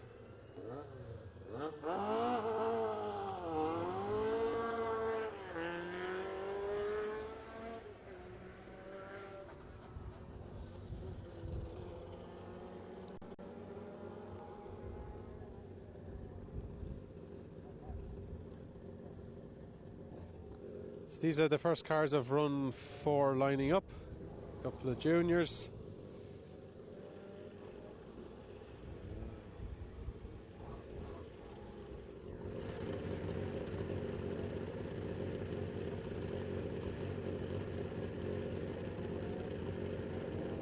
This is John Butler in the lovely RS 1800 Escort, and a resident being facilitated there by the bike marshal. So that's Ray, the Darrell Ramsey heading up the hill as that bike marshal, and Jay is on his way down. I made a hybrid of their two names when I could see the two of them at once, and Jay looks after the paddock side of things, so he makes sure everybody gets to the line, and Darrell makes sure everybody gets from the line to the finish and back again. Not at all, work away.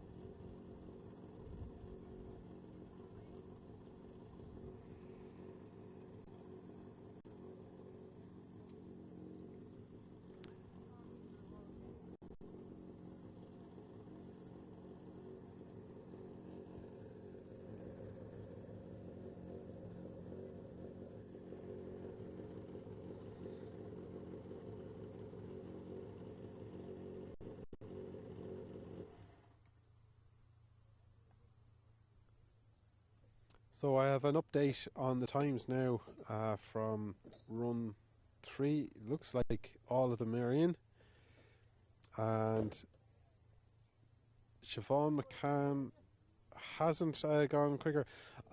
I don't know. I mean, I've not driven her car and not the expert, but it wheel spun a little bit getting off the line. That might be how she protects the drive shafts, but it just seemed to bog a tiny bit just for a second when they gripped.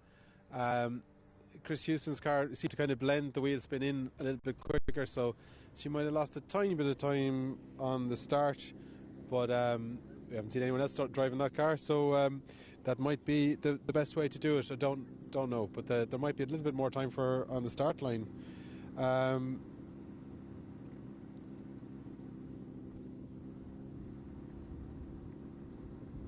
Yeah, Simon Reid went a little bit quicker than his previous time on run 3, the 59.186, improving on the 59.515, but is now in 5th place behind Willie Barrett. And Russell Stanworth has moved right up there now behind yesterday's winner. With the Reynard Opel Lotus, just outside the 60-second run. 1 minute 0.585. 1 minute and 585 hundredths. So will he be the next one to join the sub 60-second category? Declan Gannon in the Fiesta R2. Down to 101.143 as the championship photographer Martin Gallagher sneaks by me. Had me head down the phone there looking at the results. Um,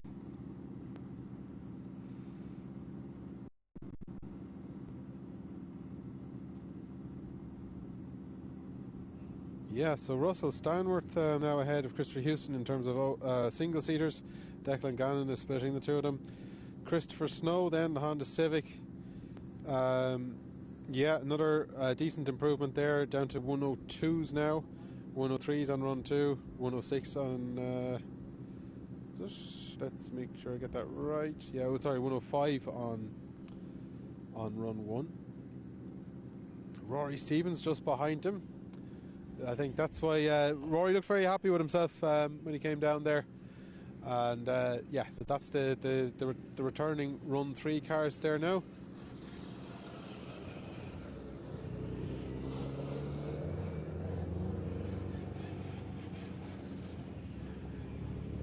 Rory Stevens now just ahead of Ray Cunningham.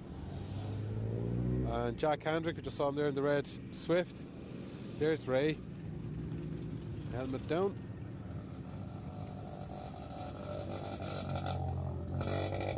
Just ahead of Keith Cullen, who we talked to earlier on. And then Tommy Gardner, yeah, moving on up. Tommy is now down to the 105. So as I said, he was looking at improving on the 108s. That's a significant improvement there. Tommy Gardner ahead of Eamon McCarthy in the Honda Civic. There's no run 3 time in there. Might be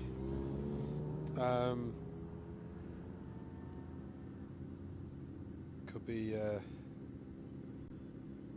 something with the virtual chicane, who knows.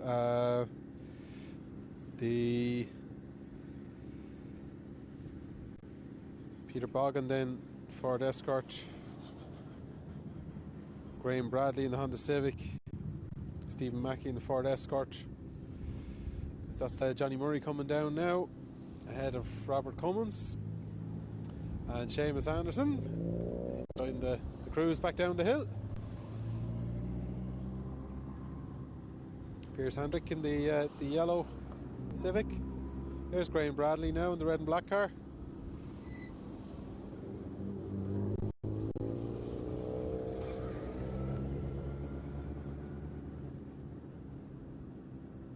There's William Fogarty in the Fiat 127. He had a tough weekend here 2 years ago, if I remember correctly. Lot of bump starting and fixing the car in the queue and stuff like that, so nice to see him getting a good weekend out of the car. John Mahan leads the pack of single-seaters back down the hill. There's Siobhan McCann, the woman on the move.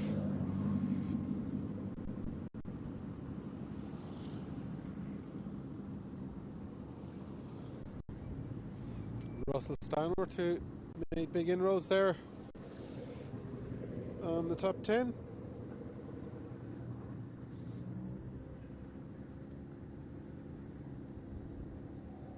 Jack Kelly.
So yeah, we're going through the results. Let's see. I'll start at maybe the from top 20 down.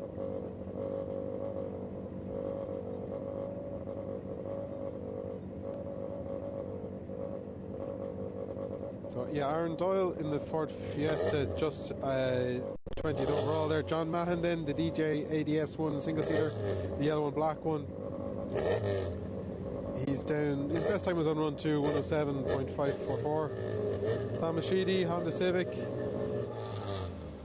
And Paddy Milet in the Citroen Saxo.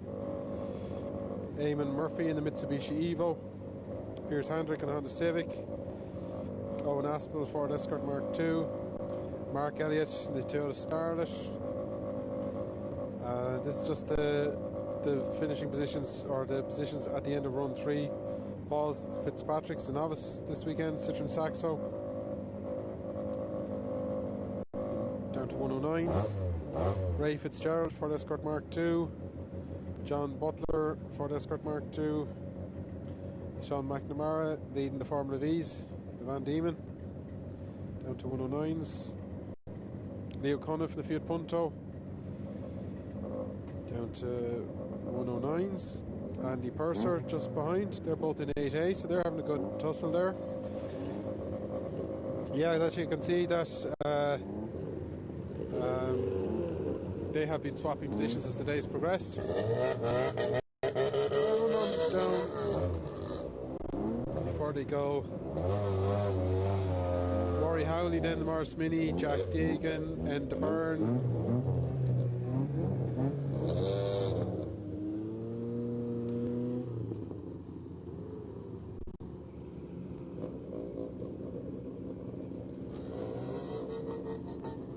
Run 4 is underway just before 3 o'clock. Very good. I think they made 5 minutes on the hour.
So they're bringing some cars past Simon Reed there for some reason. And he's out in the middle of the road there. Has the car stopped or something?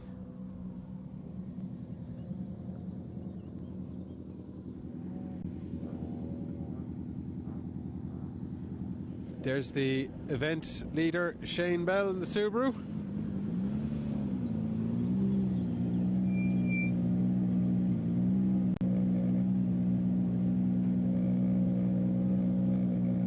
Leading by just over 8/10 of a second.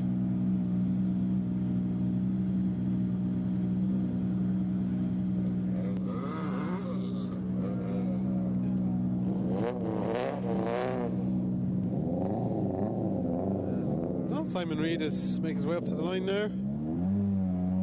They might just have been grouping the faster cars together. These are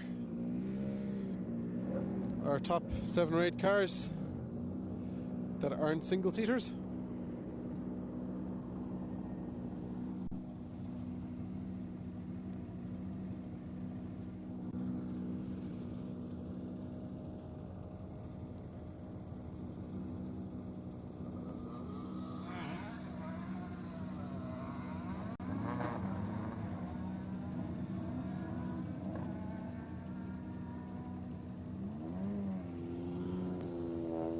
Willie Barrett now on the blocks. The latest person to join the 60-second club.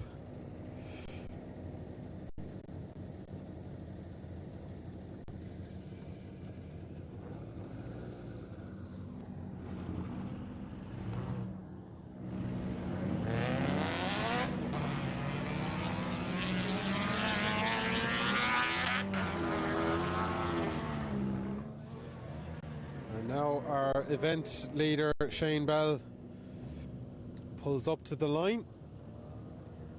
The cars are supported on a block, so they don't need to use the handbrake to start.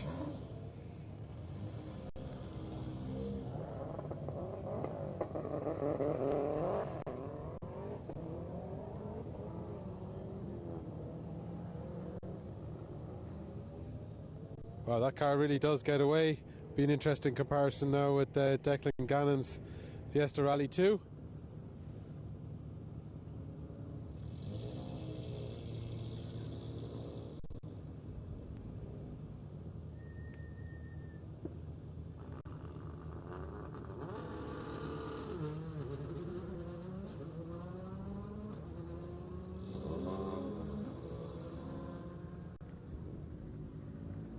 The R2 kind of using technology and diffs and engine management to get away, and Shane Bell's car kind of using just raw power, which can be quite wayward.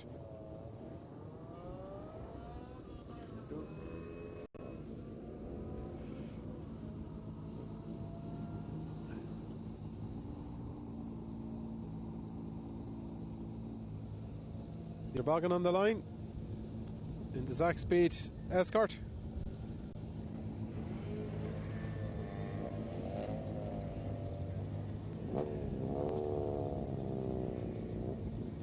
His car gets away from the line very cleanly on Hillclimb tyres. He's not running a rally. He's not a rally spec car. That's a racing car. And Christopher Snow on the line in the now turbocharged Civic.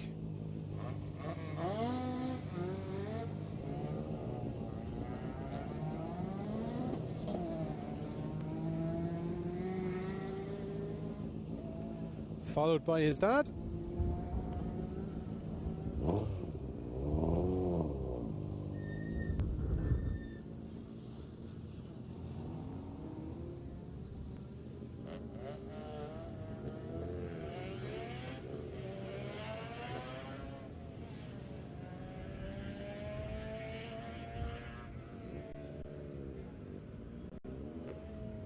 Christopher Snow, that's junior, is on is 10th overall, and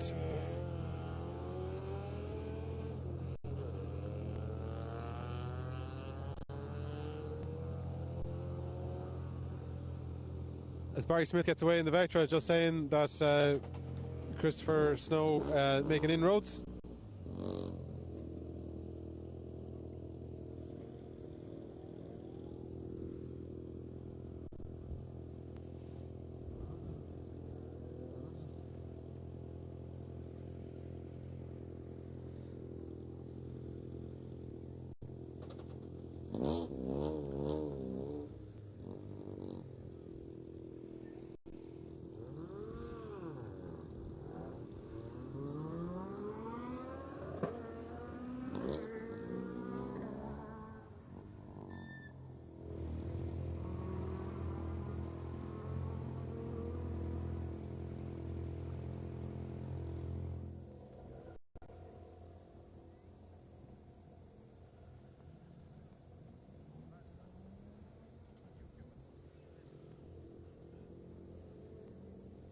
I missed it. There were a lot of hand gestures going.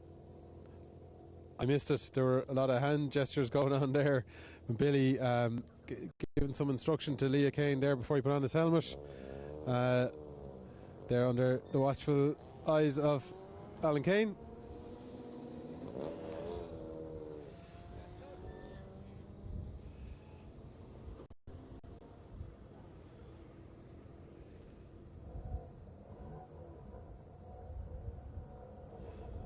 As I was saying, that car needing a bit of management over the weekend with an alternator issue.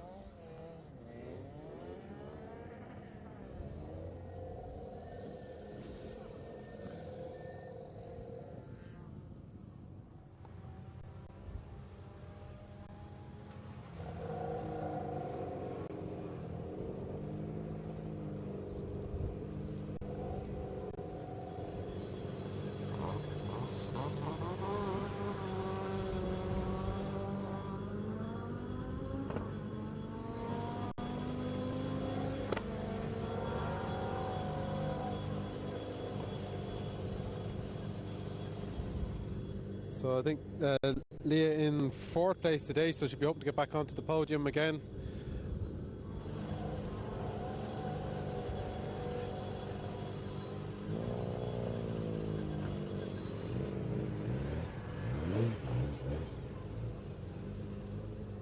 She gets away cleanly.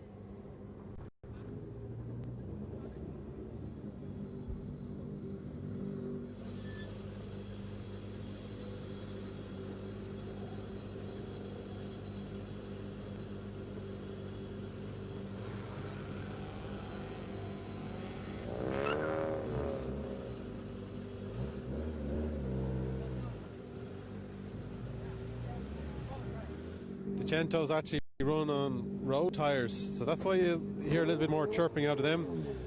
Brian Kerwin just so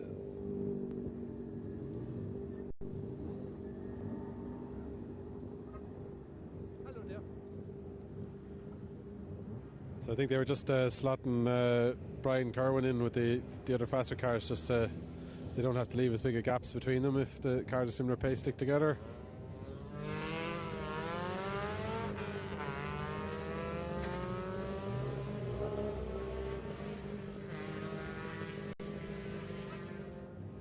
They're all doing their best to help Brian to get through because of the situation of him double driving with it, in the same run, sitting in with Aaron.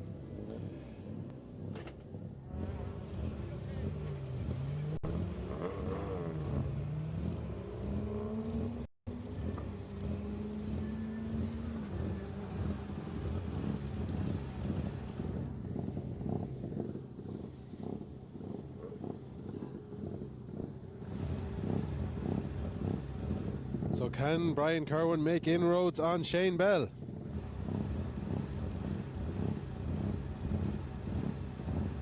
They're probably also keen to give him a chance to be on the same conditions as Shane.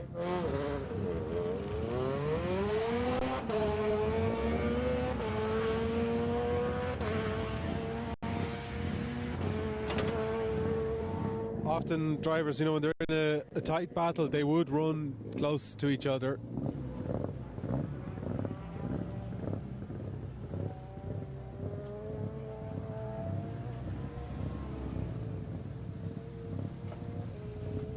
They would normally be close to each other so that they get the same conditions, but because of the running, supervising in the juniors, Brian was being expressed through there to make sure he gets the same weather window.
So I think that's the first half of run 4. And maybe it's a little early, because there's still a few juniors there. Class 1 cars, so might have been a red flag. I can't quite see the flag marshal post from here.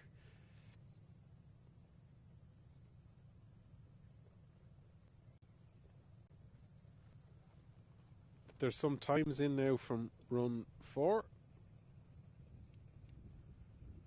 Shane Bell did another 57, but it's still actually not faster than that run 2 57 that he did.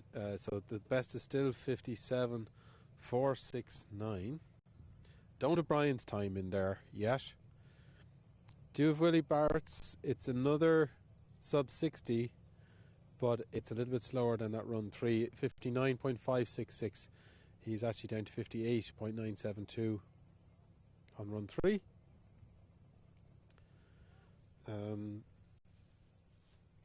Sun coming out strongly. There was a few spits just after Brian went, so I mean that might have been what he was worried about.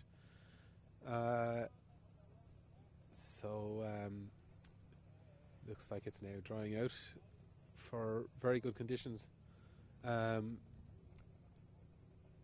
the second half of run 4. Christopher Snow has gotten into the 60-second club. 59.929. So starting to get the grips with the Turbo Civic.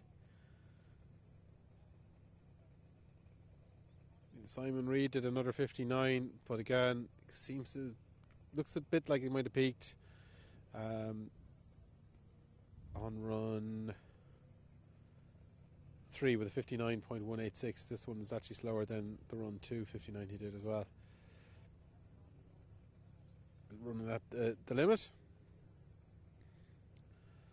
Other drivers that have got their run 4s in, Peter Bogan, a bit further down the timesheet, done a 104.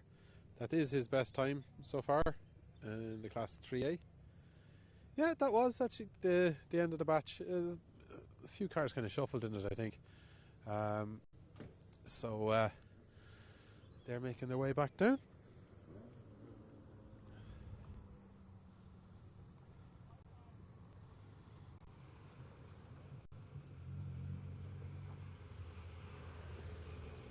Black Mini, there is the Mini of Keenan Murphy, who is leading the juniors at the moment.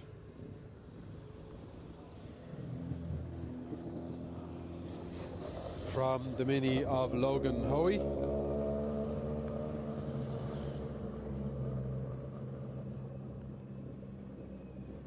Michael Furlong is third, and this is in the juniors, and Leah Kane is fourth. She's down at 1:15.639 there on run 3. Michael is on 1:14.183. And yeah, I mean that just shows how competitive it is. Keenan Murphy is leading the class with 1:13.058, and Logan Hoey 1:13.275. So you know that's just a little over 0.2 of a second between the top two, with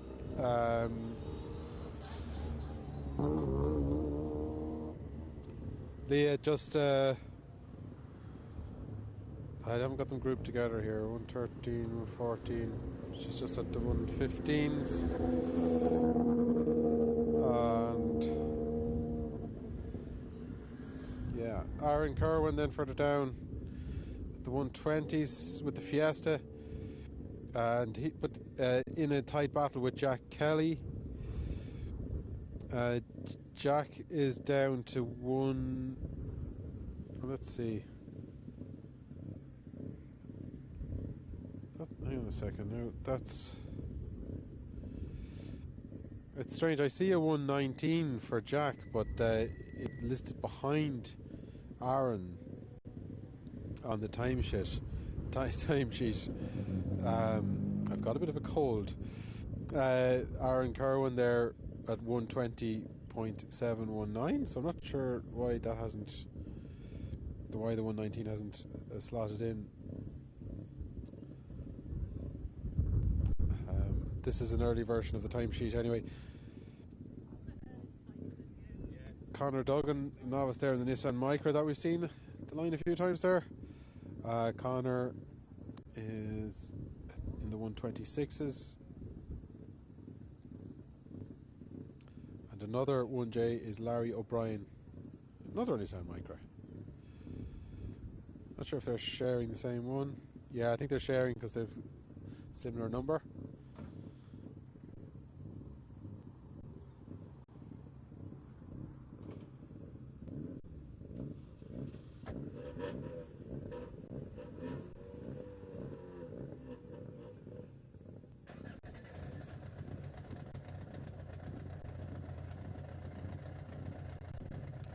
That's Daniel Jones taken to the line in the Peugeot 106.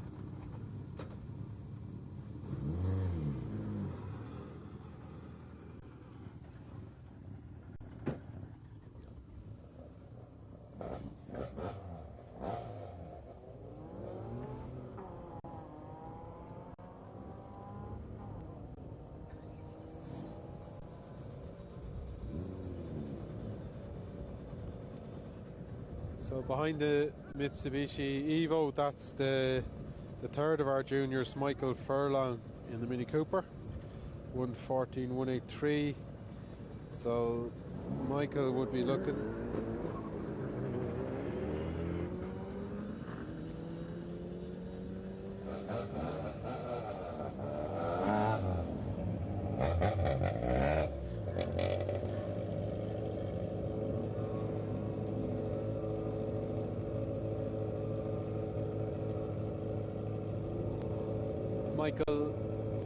Michael would be looking for 2 seconds, but I think in the juniors, you know, they're finding their own feet. It's more important for them to focus on their own pace than just.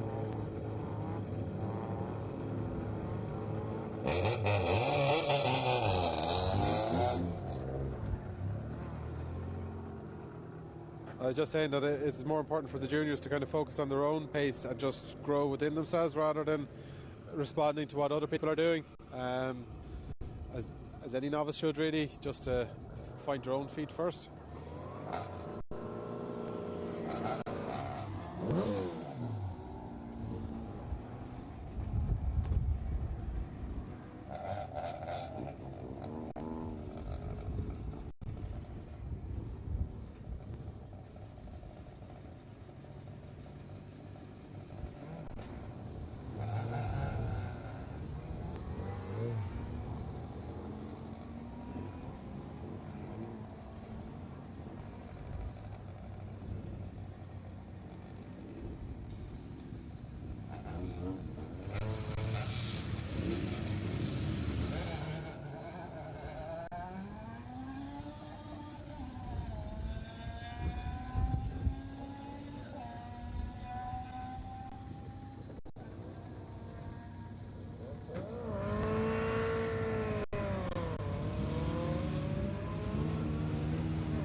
So can Tommy Gardner improve on the 105 in the Beamer?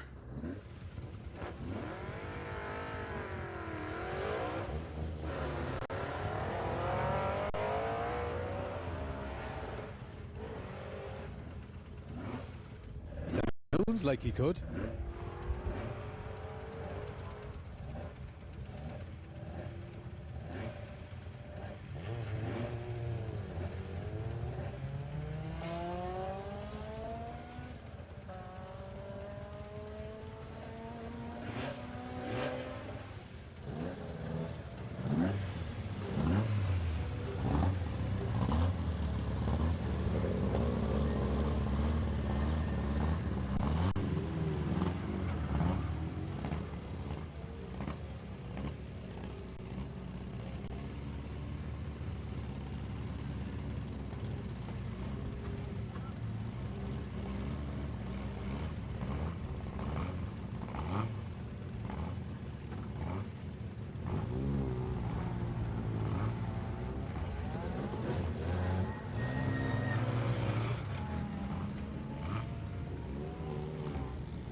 Seamus Anderson enjoying another home run, shall we call it?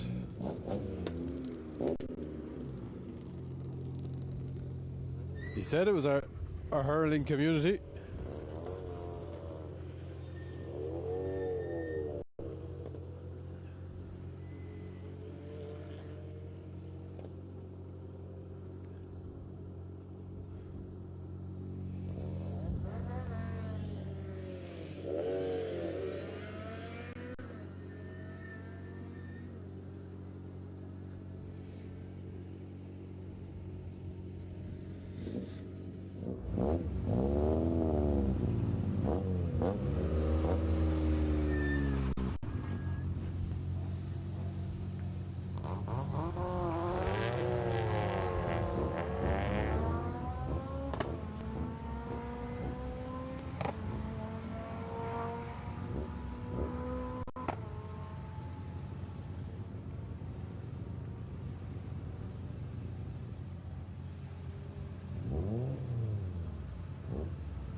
Nice to see Jack Deegan out again in the black 205, and he does seem to be holding off John Meade.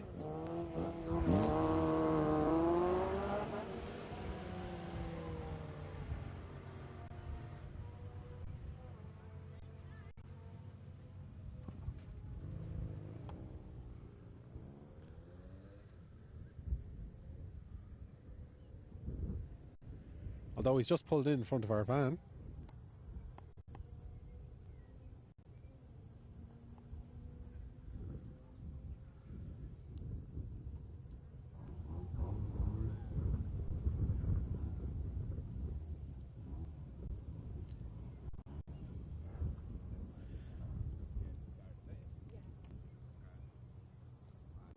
He is a different class to John Meade.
Well, we'll be keeping an eye on Jack's progress. He is a great mechanic. He'll get that thing going, I'm sure.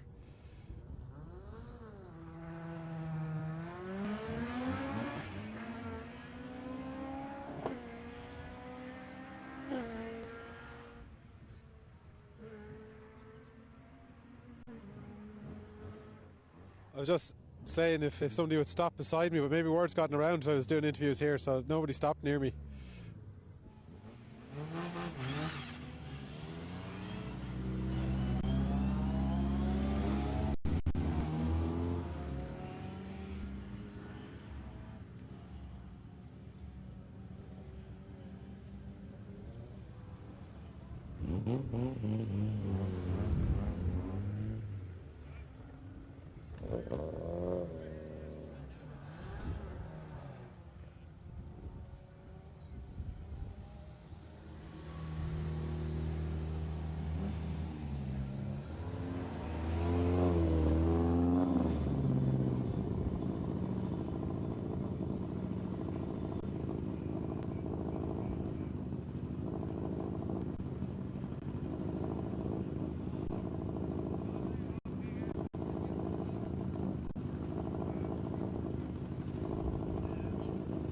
Actually, looks like we're getting close to the single-seater part of Round 4 already. The event ticking along nicely now.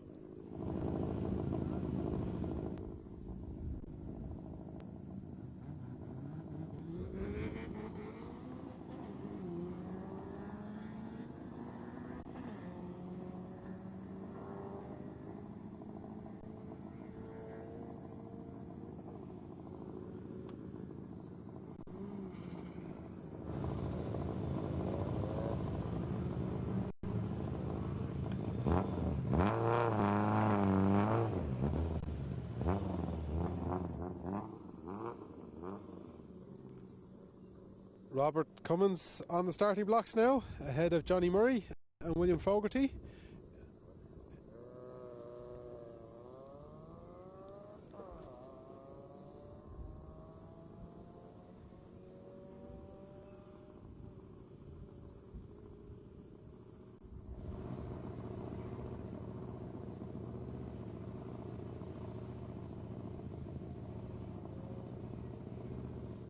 Johnny did 119s at the start of the day. He's down to 120s there. Let's see how he goes this time.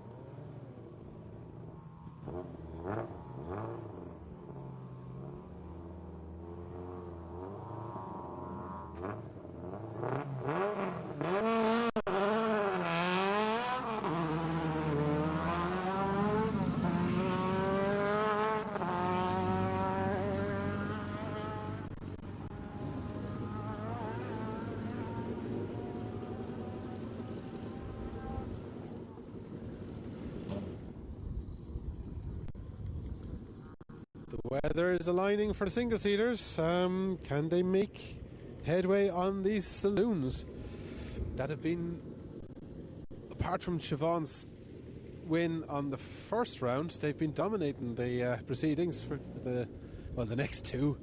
We haven't really settled into a period of dominance yet, but yeah, let's see if the single-seaters can re-establish themselves at the top for one day.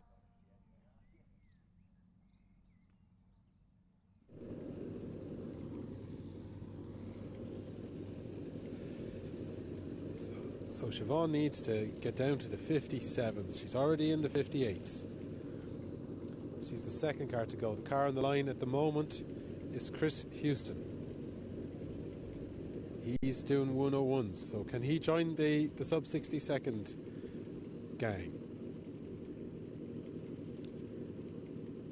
That would leapfrog him past Declan Gannon in the Fiesta R2. This is the turbocharged OMS. They're just making sure the course is clear for the single-seaters to go.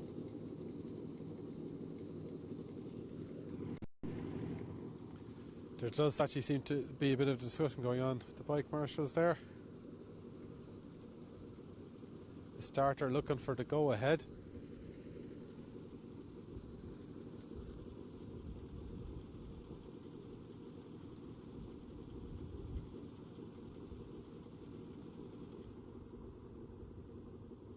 And has decided to switch off his car.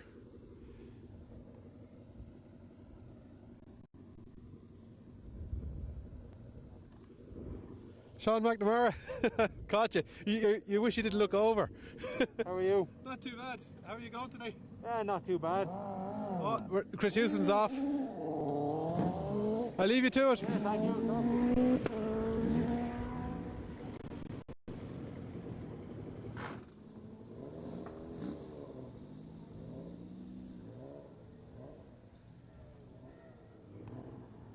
Sean McNamara was saved by the bell there.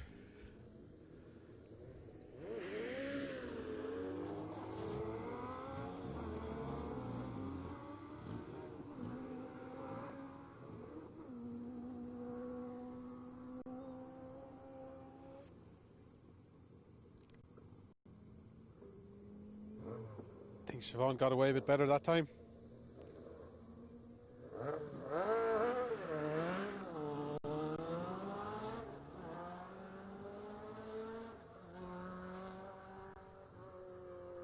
That's a great looking start there for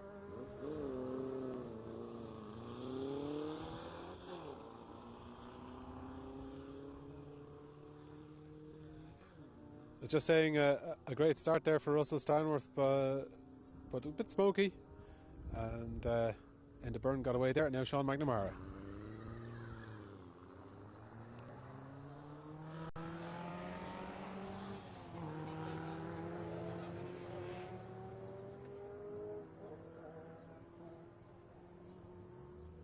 So fair play to the Carrick-on-Suir Motor Club running this event near Mullinavat. Great local support, and they have now completed run 4, and these are the cars taking to the line for run 5. The eager beavers, so to speak.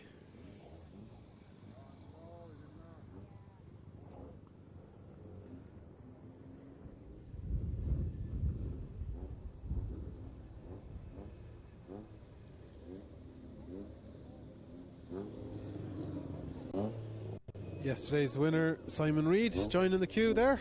3rd place in the blue escort. 3rd place in the queue, I'm talking. He's actually now in 5th place overall.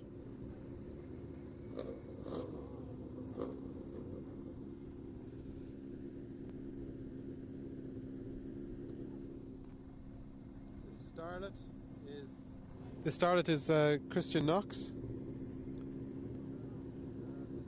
Another 1A car, making good progress across the day. 119 starter on second, but then 117s on in third run, and a 116 on the 4th run. So making good progress at the Hillclimb this weekend. Ahead of Owen Doolan in a Peugeot 106 in 1A. And just keeping ahead of the Cento pack. They have a class of their own. But ahead of James Butler's Clio in 3B.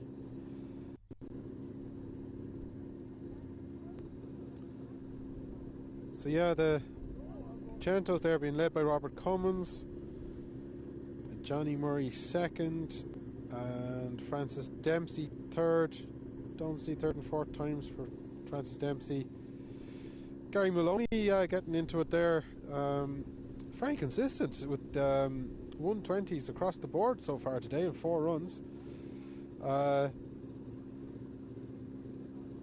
Aaron Kerwin edged out a tiny bit more time there on run 3. Don't see run 4. Oh, we'll go and do a refresh here. It's funny, I need to go right back to the start to get this updates.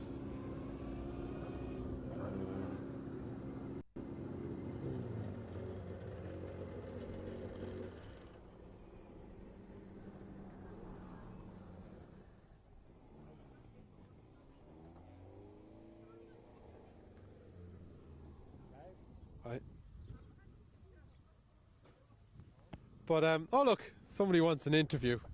Doesn't want to be here. Well, Martin, how are you getting on? Hey, it's a lot better today than it was yesterday. Yeah, we're both drying out after. Dried and thawed. Both drying out after yesterday. Dried and thawed. Double job here. Coffee and tuna. All good. That's the way to go. Yeah, it's worth going back into the paddock. It's great facilities below in the community centre and everything. Hill, well run. Lots of food, lots of drink, lots of crack. What else do you want up in Irish Hillclimb? Where can we find your photographs? They all will be shown on the Irish Hillclimb Facebook page, competitors page. So anybody who wants some, just get in touch through the Facebook page. Yeah, and it's like competitors can buy them and Competitors, friends, family. We're not fussy who we sell to. and you've got a mix of photographs for this weekend because you're actually getting some lovely sunshine now. Some lovely sunshine, some torrential rain yesterday with hail, cold hands, and today sunshine, glare on the windscreen. It's been brilliant. So it has. Great stuff. We'll let you go. Yeah. You want to wrap? Enjoy your coffee.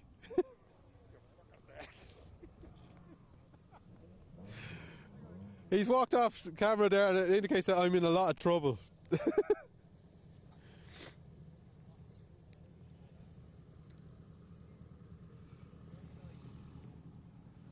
quick word with Peter Boggin. How are you? Live, sir. Are you enjoying this one? I am, yeah. I have a good master that chicane up there. Oh yeah. They weren't around in your heyday. That's continuing on. No, we didn't have. We had bales of straw or something maybe. Yeah. But I know it's great hill. Nice today and it's dry as well, you know. Yeah, getting a consistent run of dry ones today, aren't we? Well, tuck in your door there because the queue are coming down. The car going well for you these days? Yeah, flying. Car's going well. Yeah. A bit faster than I am. The car's kind of consistent over the years. It's a bit of a benchmark for you, is it? Yeah, having a bit of fun, that's the main thing. And looking forward to the Wexford one soon? Yeah, sure, look, it's local to me, so I can't, you know, we always look forward to it.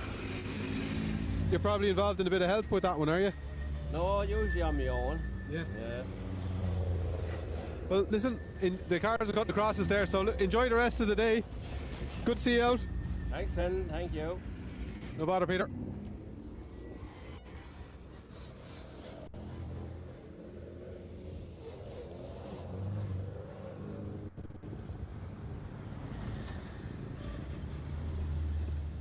So these are the cars that have completed run 4, and we have the head of the queue for run 5 there. So yeah, going really nicely here now in Mullinavat.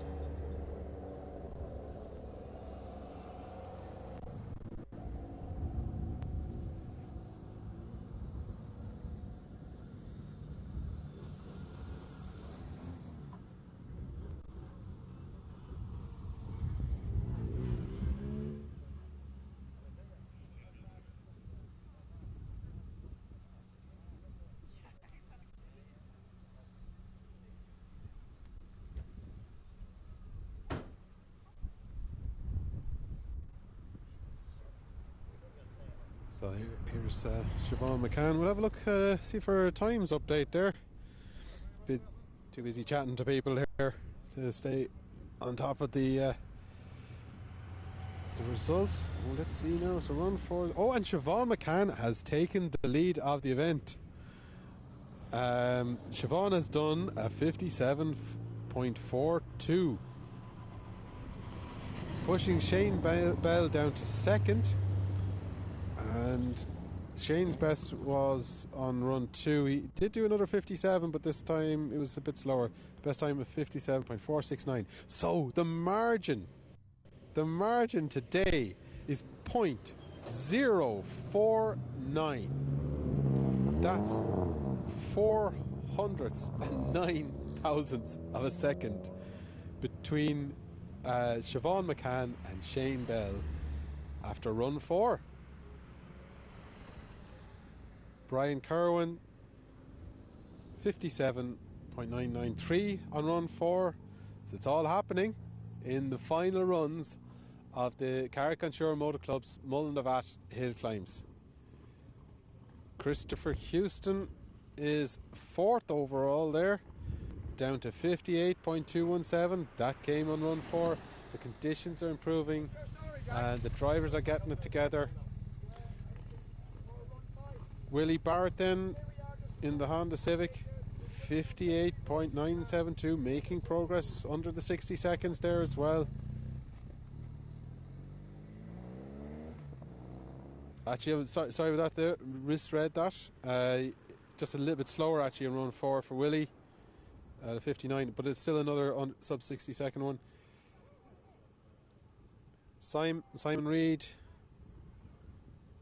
yeah, just a tiny bit slower there. Still another sub 60 second one, isn't it? Yeah, 59.888. Christopher Snow. Yeah, Christopher Snow in the sub 60 second group. Russell Steinworth just behind. Then Declan Gannon in the Ford Fiesta Rally 2.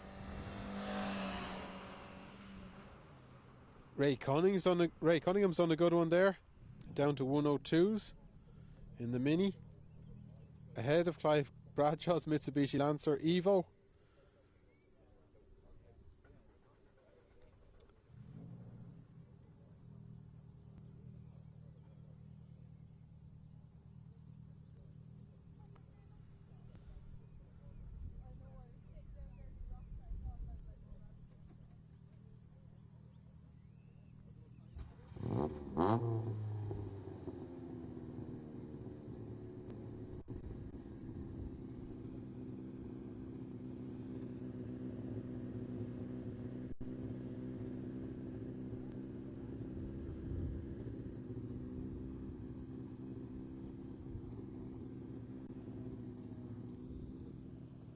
So yeah, we've got one of our event contenders for overall there, Simon Reed,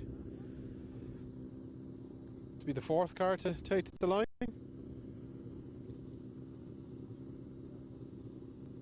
Seamus seems to be expressed to the front, so he's going to lead us away into run 5.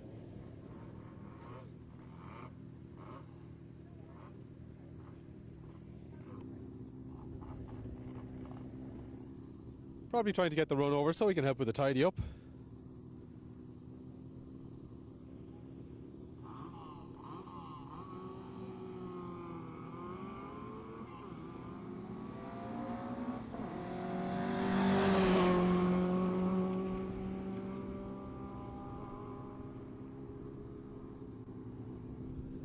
Was he red flagged at the end? Is he doing actually the end of run 4 there maybe?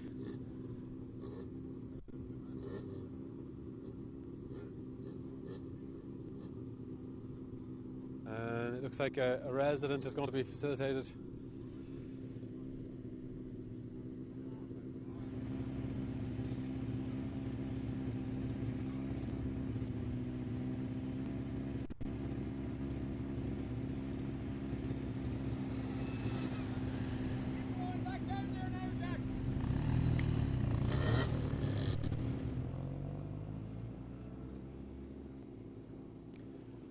Jack Deegan is just enjoying the sunny afternoon now and the vantage point with us here just after the start line.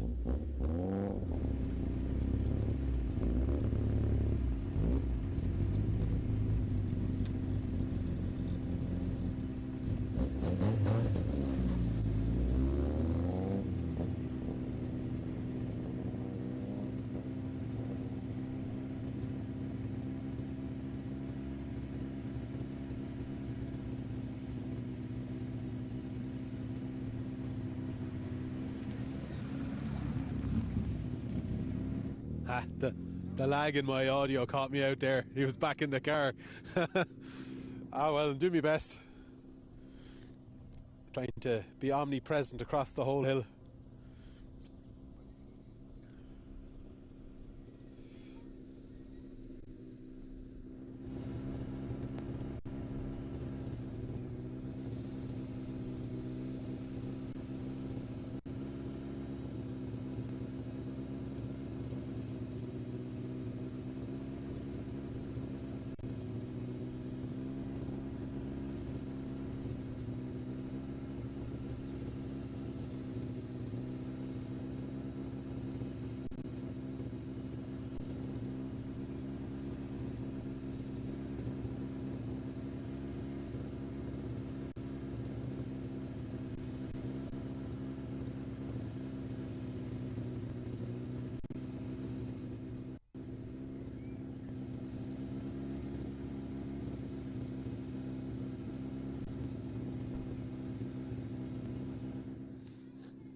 It's a bit of a stretch, but maybe we'll go down and see if we can have a quick word in the window of Christopher Snow's car there.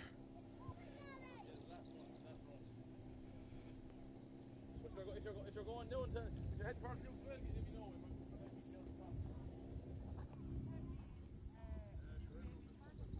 Better unlock this.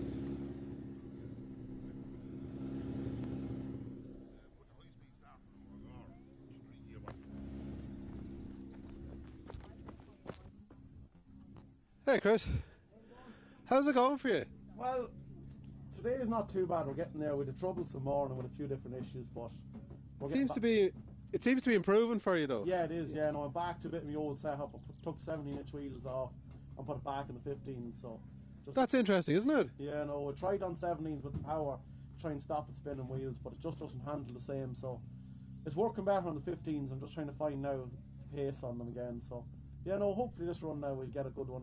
We're knocking 2 and 3 seconds a run off it now, so we could knock one off and now we'll be doing well on this one. So Yeah, no, we noticed that. It was like somebody with a new car, and I mean, in a way it is, isn't it? it is, yeah. And even from the last day out, I have a different gearbox in. I've tried different gear, and then from the 17s back to the 15, changed the gearing again. So every run is trying to learn the car now again. So, Yeah, nearly going back to the old handling is like, it's an opportunity for you to kind of just concentrate on what the power changes are, and you can kind of build on that then. yeah, no, when going back to the old handling, you can actually concentrate on driving it now, because you're not trying to see what's it all. You're actually trying to concentrate on the road and where you're going, and at least you know what the car is going to do. Beforehand, it was a bit unpredictable now. So I think you've gone sub 60 seconds, haven't you? yeah, no, we broke 59, so we've got another one now. That's what I'm aiming for, is one now. We knocked it down 3 seconds, that one, so 1 second is all I want now. So we'll see. We'll try and see. Very good. Like it has been a weekend of saloons until just the last run there. Now Siobhan has just gone out in front, I think. Oh, has she pipped them now? Yeah, yeah. All right, so yeah, no. But I think it's something like there's only hundreds. Oh, it's only 100. So Shane and Brian is going to come back out too. So yeah, no, it definitely is. It's challenging, and I think the chicane is leaving it very challenging for everyone. The virtual chicane, it's very hard to judge it. Yeah. That's my biggest thing. I'd say I'm losing a good bit there, but we'll see. We'll see.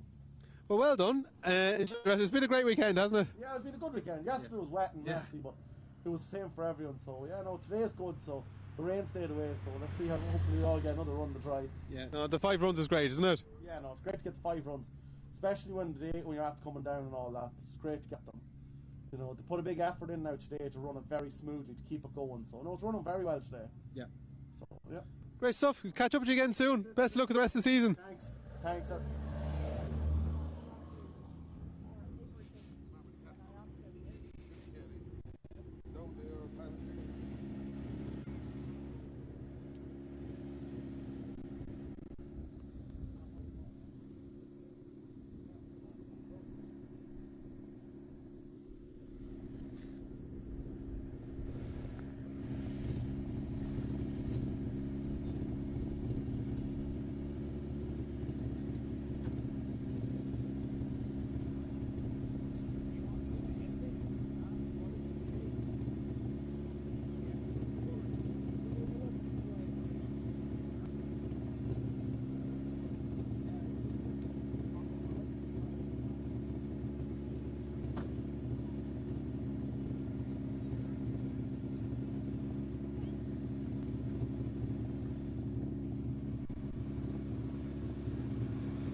Unfortunately, see that Russell Stanworth's car has been brought down the aid of a tow rope. I hope that's nothing to do with the smoke that we saw at the start there. Russell puts an awful lot of work into that car himself. He's self-propelled.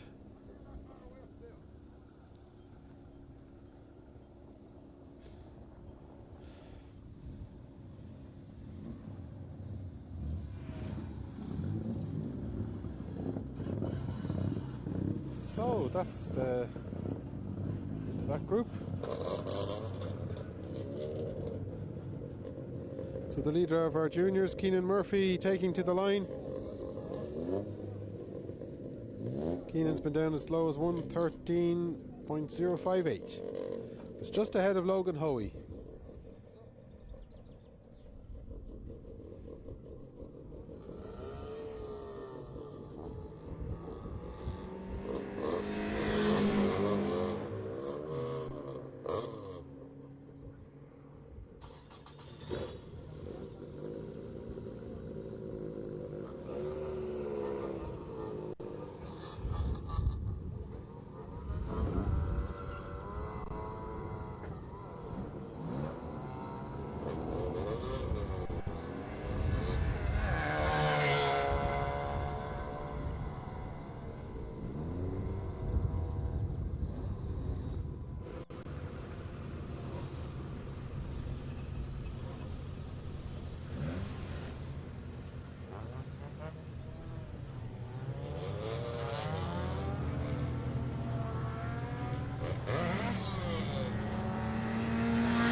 Simon Reid on the line there.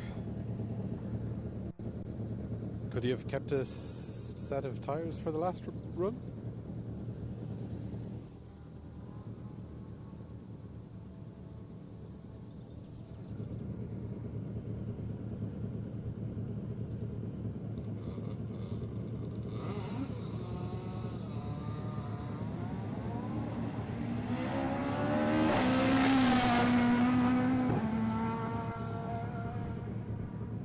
Probably about keeping it really straight and tidy despite the tyres for Simon.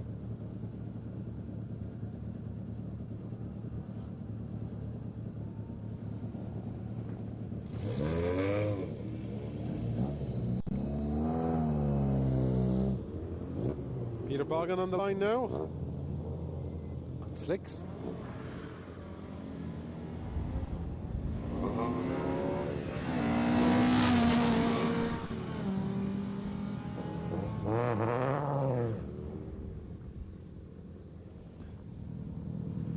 Shane Bell, quickly run over there. Have you a bit more in you, Shane? Yeah. You gonna look for it? Take it handy though too, you know. How we go? There's a guy, a very angry Wexford man in an orange car right behind me. So. And Siobhan just sprung ahead. Yeah. Best of luck with it. Let you compose yourself.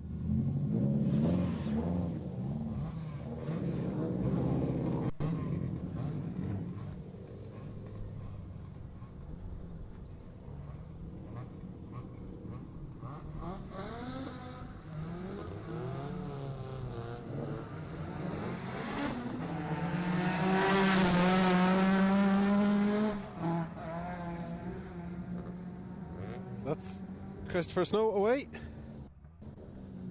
Hopefully he can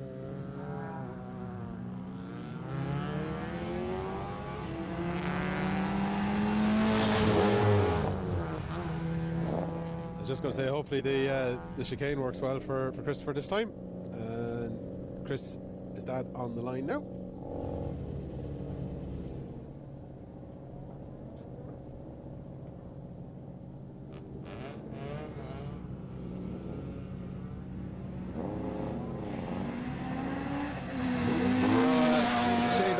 Moving up to the chocks, and I think he's looking more behind than he's not worried about. You know, like you let Siobhan go with the single seater, I suppose.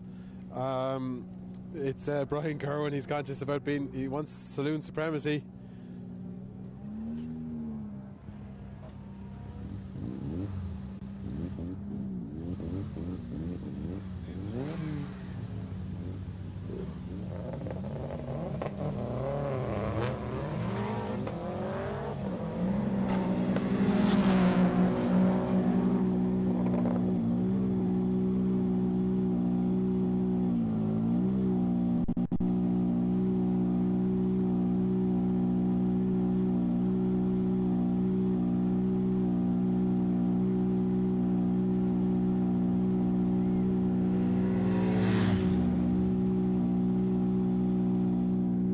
flag up there.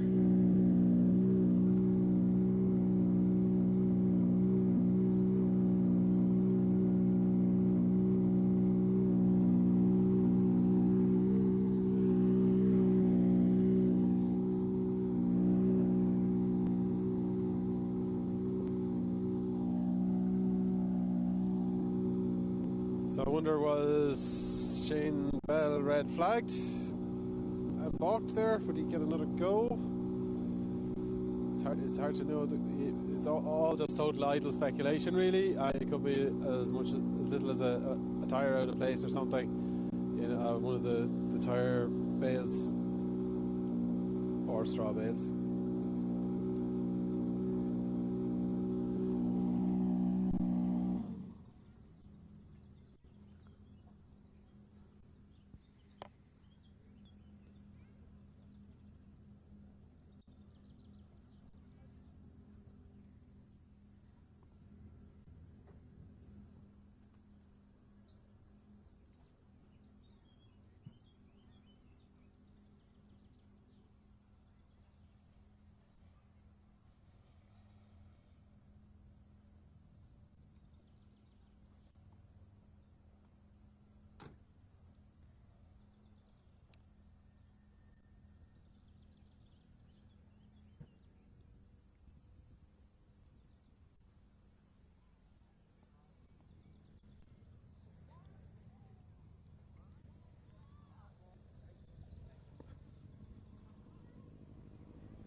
Declan.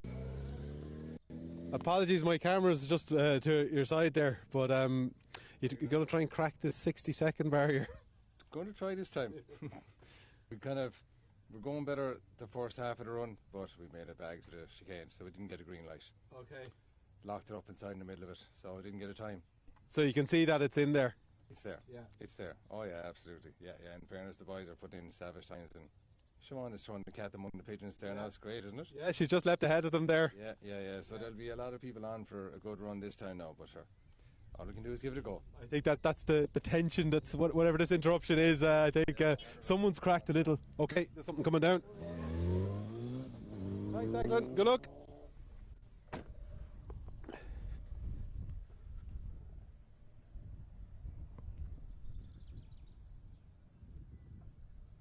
So there's probably some cars that may have been balked coming down, and they'll have to turn and join the back of the queue. So that's why they're keen to make space.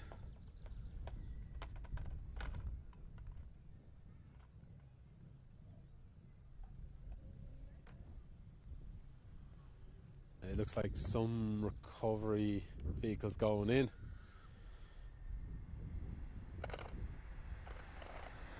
Yeah, there's a towing jeep going up behind me here.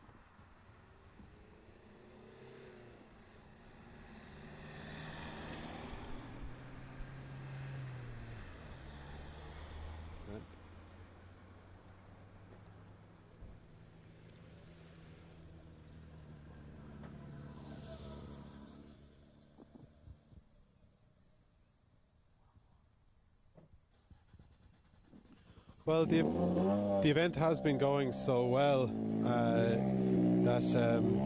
we're starting run. We've already started run 5 at before 4 o'clock.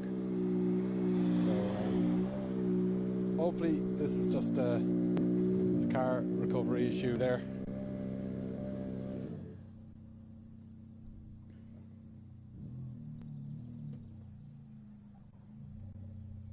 So let's just review things there. We've actually even got some of the run 5 times in there. So Siobhan McCann leads with a 57.420 on run 4. And that's just the best part of 500ths ahead of Shane Bell. He's 0.049 behind. And what we see at the moment, this like the freeze frame of run 5, is that Simon Reid has done a 57.917, and he has actually split Brian Kerwin from Shane Bell. So he's actually ahead, but Brian does have an opportunity to respond. I can see him behind in the queue, and there's a recovery truck coming through now.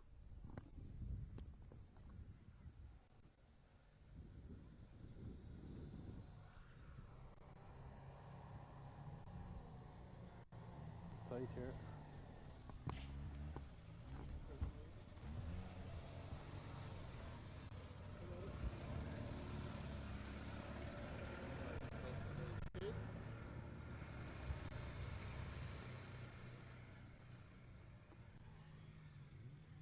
We landed.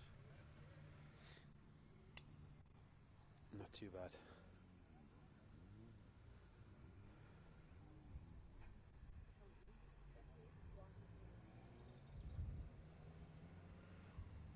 So as I was saying there, Siobhan McCann 0.049 ahead of Shane Bell, and that Simon Reid has jumped into third place overall. And you know, he's from chatting with him there earlier, he's got to be looked at now as a championship contender. Third overall, then, working well for him, 57.917. But Brian Kerwin will get a chance to respond shortly. He's in the queue behind. And Christopher Houston, 58.217. So those guys have established themselves well inside the 60 seconds. And Christopher Snow, Russell Stanworth,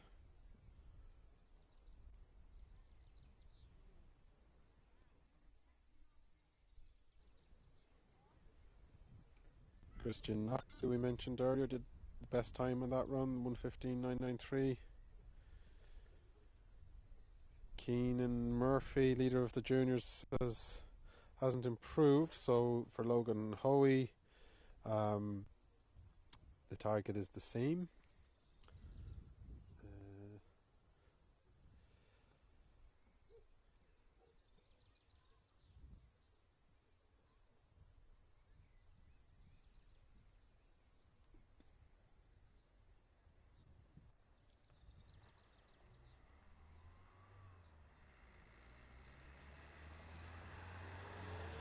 So it looks like that's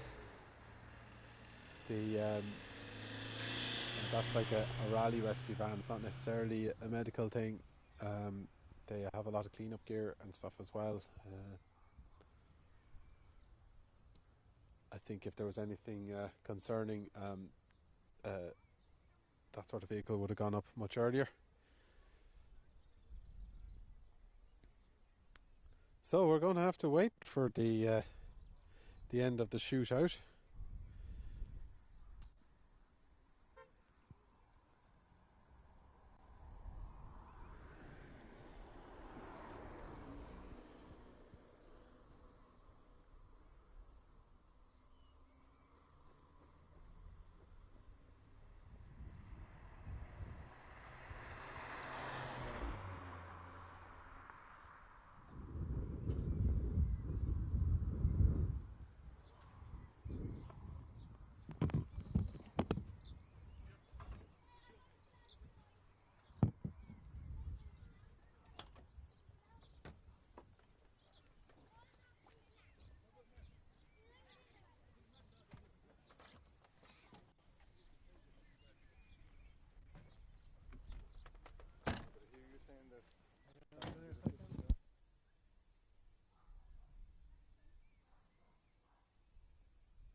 Brian Kerwin, that was a great start to the day.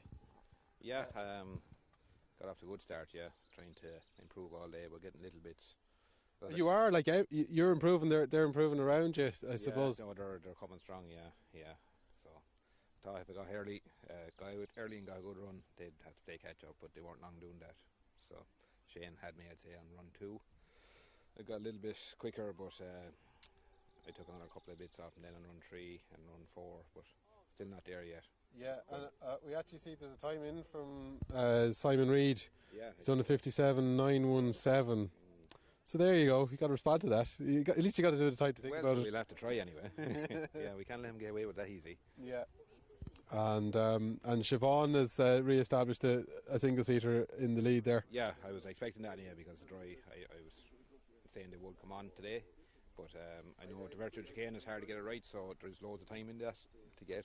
Just if you get it right, you get it right, and you could drop a second, and it's very easy, like, you know. So.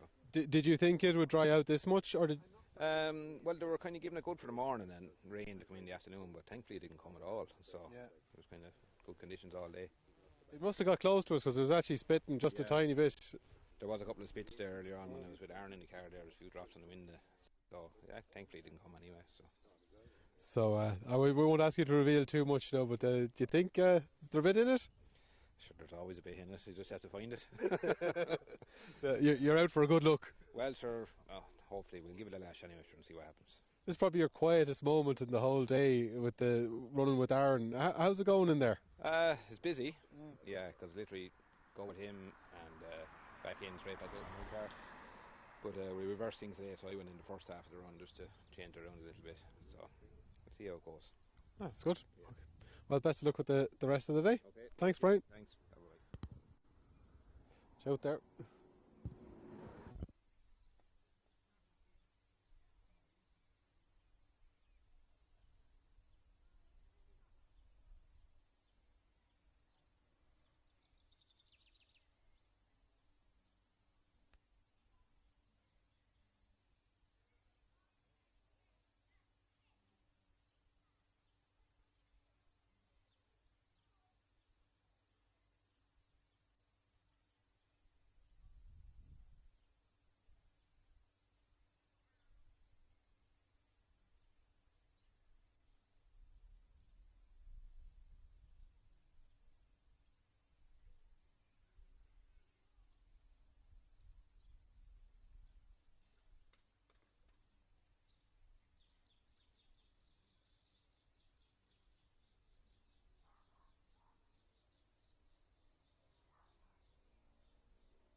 Okay, welcome back to the resumption of run 5 of the Carrick-on-Suir Mullinavat Hillclimb 2026. Sorry for the interruption there. There was an incident. We wish everybody well.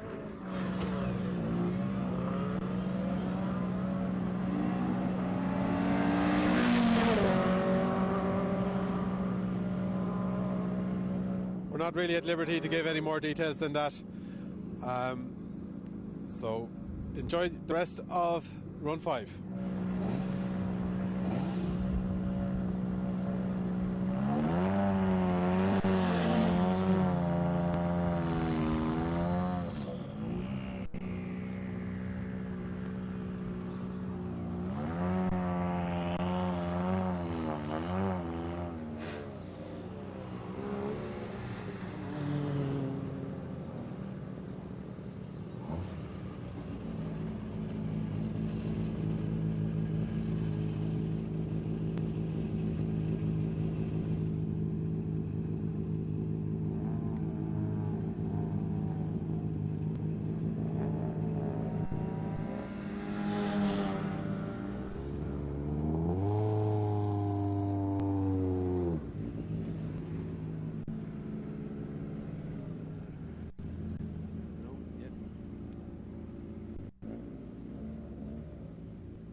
So Declan Gannon on the line there. Had a nice chat with him earlier. And yeah, he's looking to get into the 60-second club.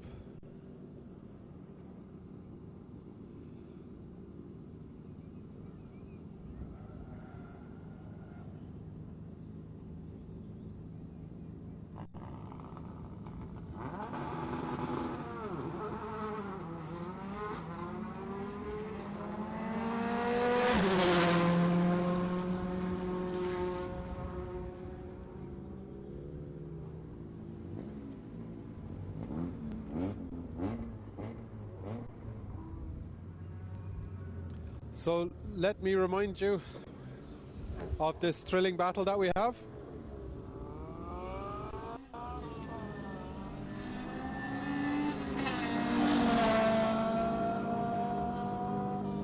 In the overall battle, Siobhan McCann is leading in her single-seater, the Silver Ray 86F with 57.420, and Shane Bell in the Subaru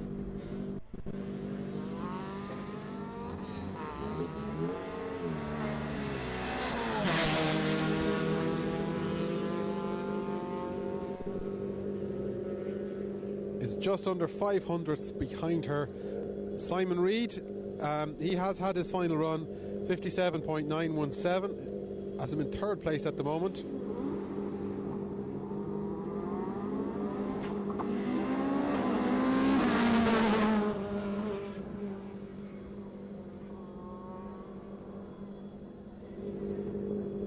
And this man in the orange Peugeot 205 rear-wheel drive, who we had a quick interview with there a little while ago, Brian Kerwin.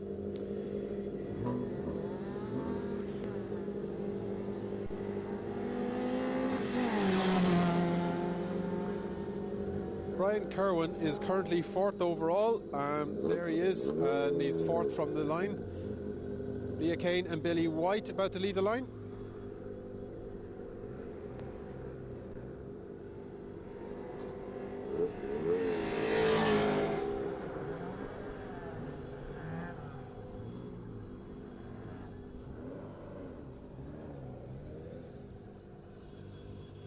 Logan Hoy, thanks for the heads up there, Leo, on the line.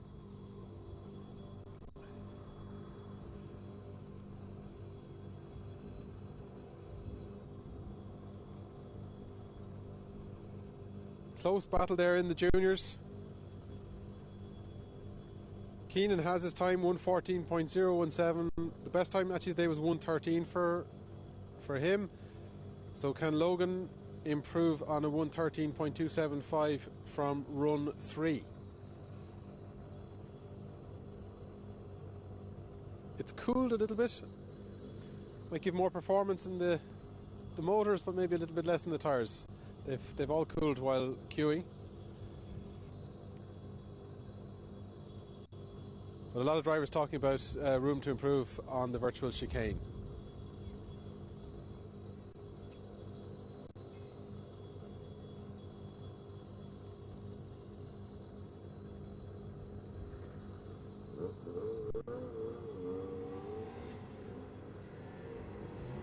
So far today, Brian Kerwin has done 58.577. That was the lead on run 1. Then a 58.273. Then a 58.439. And then a 57.993 on run 4. He will make his way up to the line after the white Micra.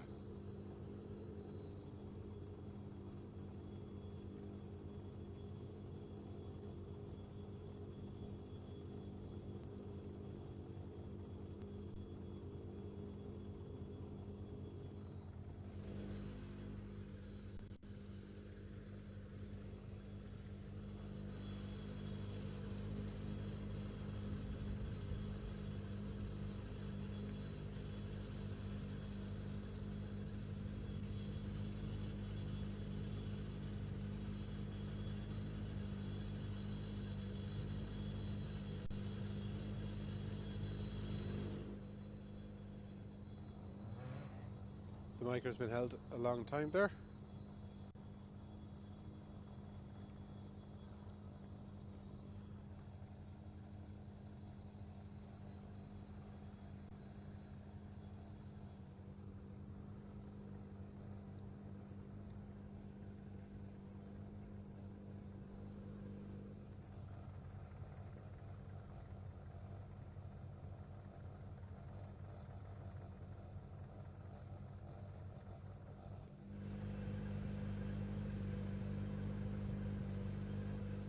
The starter isn't relaxed. It looks like he could release the car at any moment.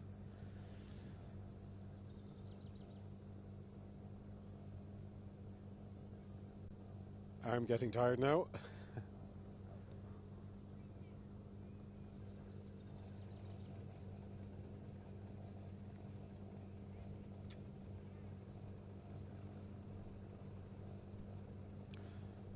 Michael Furlong's best in the mini here, 1:14.183. So looking to take another just over a second. We need just a little over a second to get right up there in the lead in Class 1J. Brian Kerwin has been spending the other half of each run in with Aaron in a Fiesta that's similar to the one of Jack Kelly, just there, the yellow one. Jack's a little bit quicker today at 1:19.25, and Aaron is down to 1:19.537. So very little in it between them. So nice and competitive between the two Fiestas.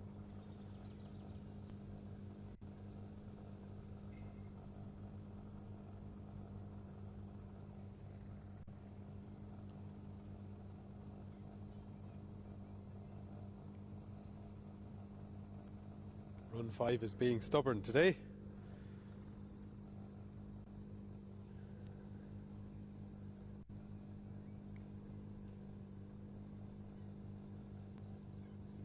Thanks for joining us live on Vantage Point Video on our YouTube, on our Facebook, and also on Irish Hillclimb and Sprint Championships Facebook page for this live coverage of the weekend. Trying to bring you a bit more interviews with the drivers, which we've managed today. We'll improve on that. Try and get the camera in the door next time, and while also bringing you action from the course.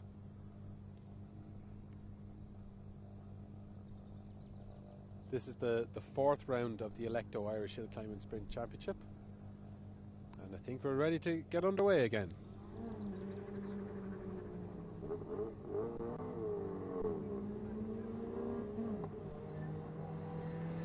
So, yeah, Brian Kerwin's had probably a bit too much time to think about it, so best of luck to him there now. Fourth place overall at the moment.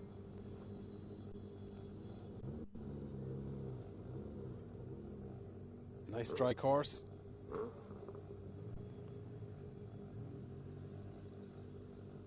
rear-wheel drive 205, and he upgraded the engine over the winter.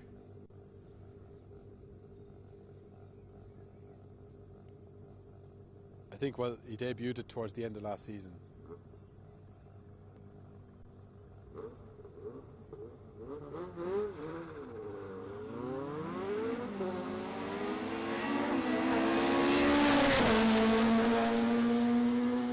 No messing around, and Brian's away, and off goes Jack Kelly.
Billy White and Leah.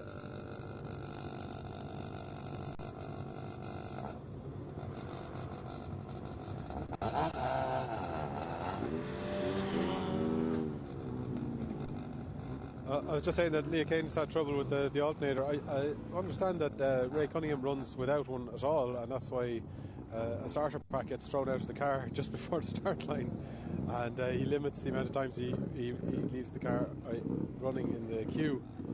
Such is the passionate weight saving in that Mini.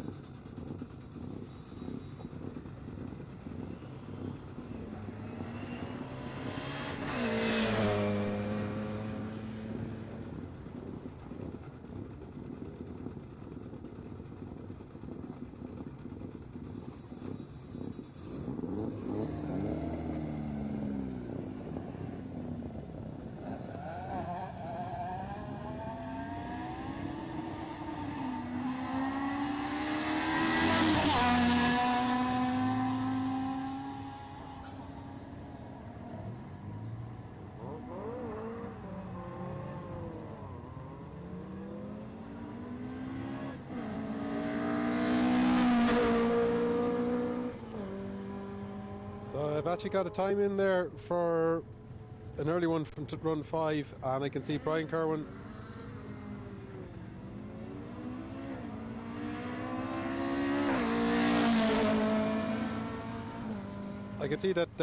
Brian Kerwin hasn't improved there.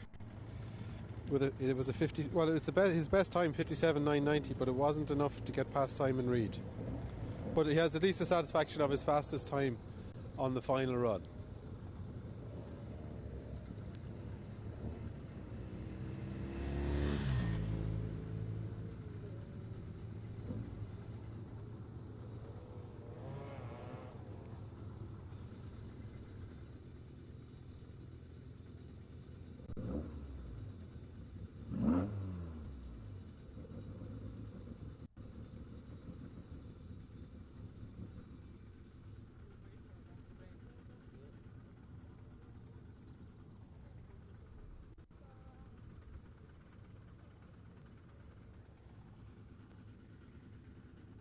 I also see that Shane Bell probably had a chicane infringement on that last run.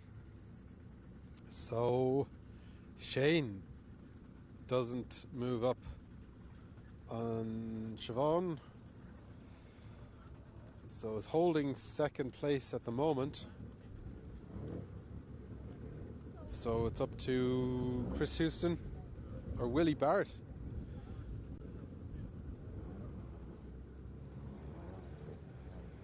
Yeah, I do see that Willie Barrett is behind in the queue there. So Willie Barrett, could he upset the top three? or enter the top 3.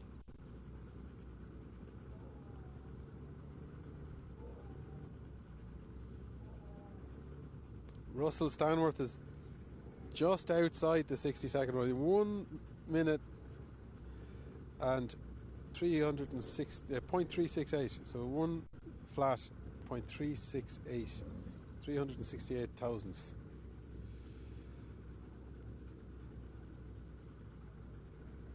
Declan Gannon's 5th run is in there, and he didn't join the 60s.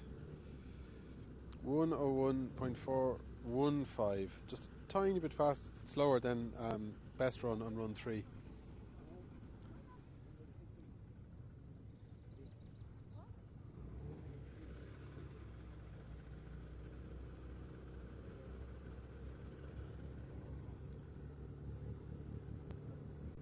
So when we're finished here today, you can have a look back at yesterday's live stream. It went out in a couple of stages. If you want to see a bit of the action from up the hill, it was a bit more challenging day yesterday, but do have a look back at that after this.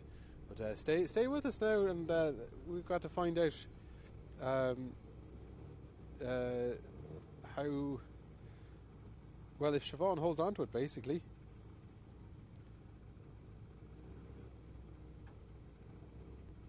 Could Christopher Houston be a dark horse? Currently in 5th place. But yeah, it's the saloons that will resolve first, so yeah, it's up to Willie Barrett will be the first one we get to see that might make an impression on the top.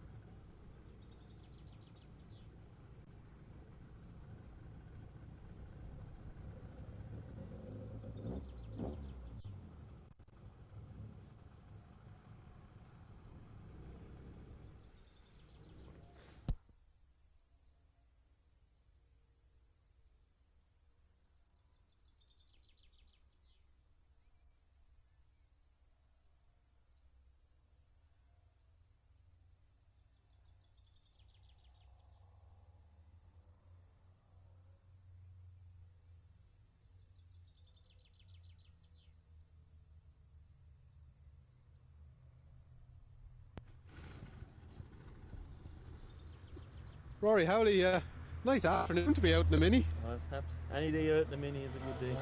It's lovely to get a nice clean run. I'm just going to tuck in the door there, yeah. We've done the half of the run. Yeah, we talk through here. Have you done much hill climbing? I done this hill 2 years ago and Wexford 2 years ago. Yeah. And are you going to do some more? I'd like to. I'm used. Stage rallying mostly is the thing, but it's a couple of tents here and there on the hills, trying to find them, and that is interesting. And it's a good way of kind of developing yourself, isn't it, for the stages? It sharpens you up, because you have in a stage, like, you have a couple of kilometres to get into it and that, but it's flat out from the get-go here, so so would you be interested in going to Wexford? I'll see how this run goes now. But it's great to have 2 good days, and nice to have the sun today and change from the rain. But what can you tell us about the car? What's its history? It's originally Kenny Tracy's Mini from Carlow. He had got built by Ray Cunningham in Galway. So it's done right? Yeah, I've no excuses anyway. It's a historic spec Mark 1 Mini, and it looks a beautifully prepped and kept car. Yeah, it hasn't done a whole lot now, but we just do a couple of events in it now. Yeah, we would have seen Ken out with it a couple of times on a few hills, yeah. He's quite competitive. He drove it hard too. He did, he was a good driver. Tried to do a bit of justice in it now and enjoy it, so. And is it all your own, or do you share it? No, it's my own, so trying to get the most out of it now today. Would you've always had a passion for minis? Yeah, my father and my uncle rallied them years ago, and kind of inherited the disease from there. So. But actually, you could be at worse things, couldn't you? Well, look, I can see that the rest of the run is getting going, so let you compose yourself and enjoy. Thank you. Thanks for the chat. See ya. Good luck. Good man.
So there's our influencer, Willie Barrett.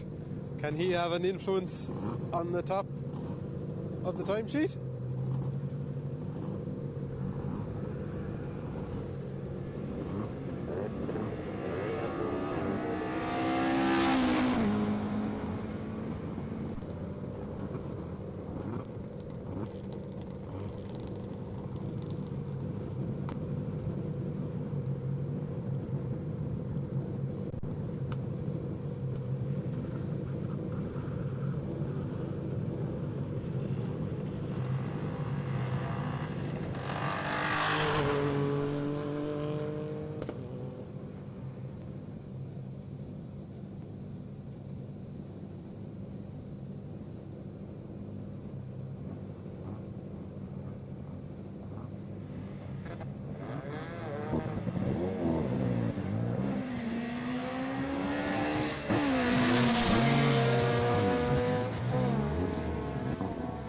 The local legend.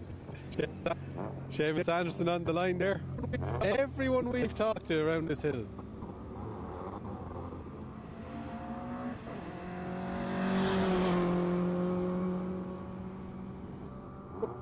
Everyone we've spoken to around this hill has mentioned Seamus Anderson's name. Whether they're the farmer.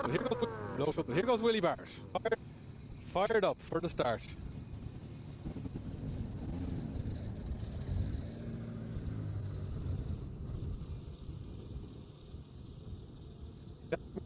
He's had a bit more time to compose himself than some of the others since the interruption there earlier.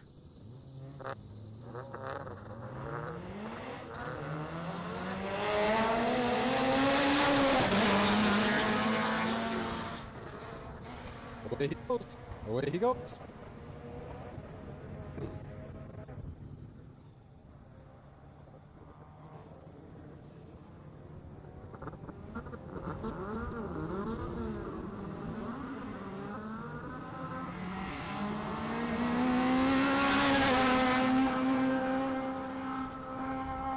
With a tough steer there from Willie Fogarty.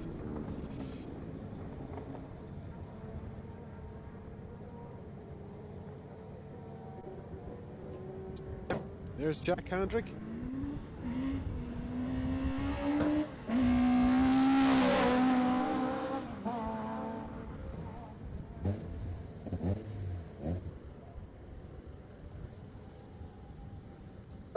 Overall, 13th overall.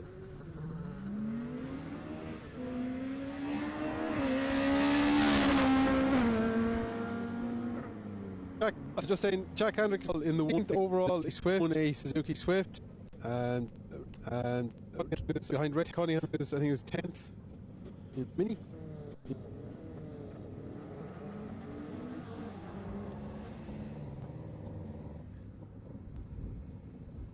Has there been a red flag there? There's been a red flag there.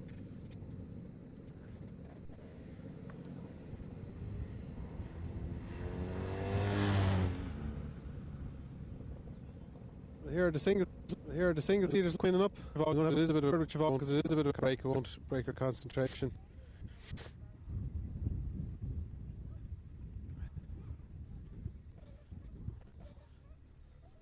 Siobhan. Go nicely. Yeah, it's put a wet the first day, and then the third day, and then a dry day. You're trying to so it's great. It's dry. It's actually been consistent. Like it's been consistent. Like it's just Trevor in, but it's tested. Yeah, there was rain on the visor, and you're kind of like, will I? Won't I? Yeah, it didn't seem to be on the ground too much. No, thank God. So you've leapt into the lead, and I think most of them, unless Willie Barrett has gone amazingly fast there, like Shane didn't get a. I think he got might have had trouble with the chicane on run 5. So then Simon Reed's got his time in. It's a 57. Brian's a 57. So well, there's Chris Houston. Yeah, never Chris know. is only a second behind me. And Russell, Russell's just outside the 60 seconds as well. Oh, it is, yeah. No, it's all down to this one. Yeah. You can't rest on your laurels yet. No, definitely not. Well, yeah. Unfortunately, an interruption there, but hopefully they get going again fairly shortly. Hopefully, yeah. I mean, it was a challenging one yesterday. Yeah, definitely. It was just, I mean, obviously in Belize we've no grip at all, so. Yeah. You know, it was, I think at one stage I was lying 30 and I was like, okay. So yeah, to finish where we did yesterday was actually great, even though, you know, but look, it's nice to get it in the dry, because I didn't do this before. This is my first time doing it. Oh, you weren't here for 2 years ago? No. So, yeah, it's a nice deal, it's quick. Yeah. Might have a bit of a delay now, it feels like, does it? It looks that way. Yeah, unfortunately. Oh, no. Yeah, we'll say nothing. Best of luck later. We'll talk to you. You're welcome.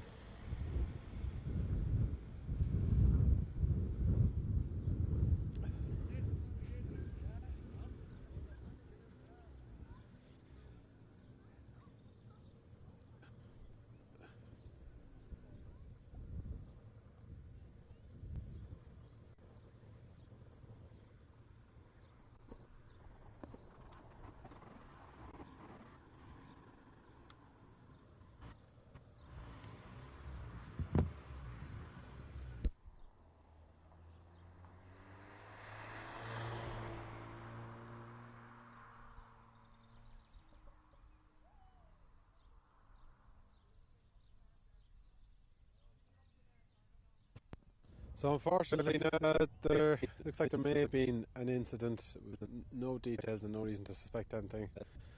But too serious. But that's seems to be the way things are going this Sunday afternoon.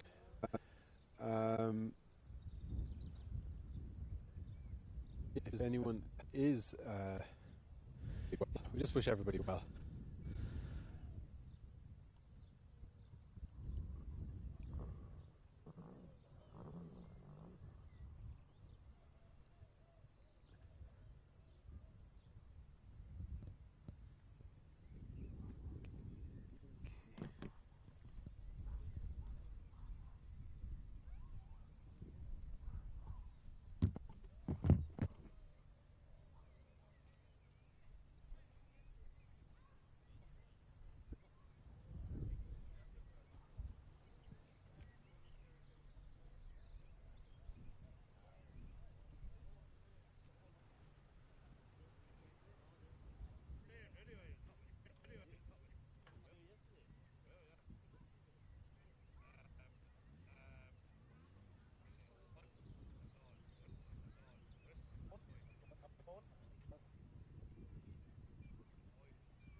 All still to play for between the single siders, between Siobhan there in the silver car and Chris Houston. They're the ones with the potential. Siobhan leading, but Chris Houston potential. He does have the potential. He's the previous champion.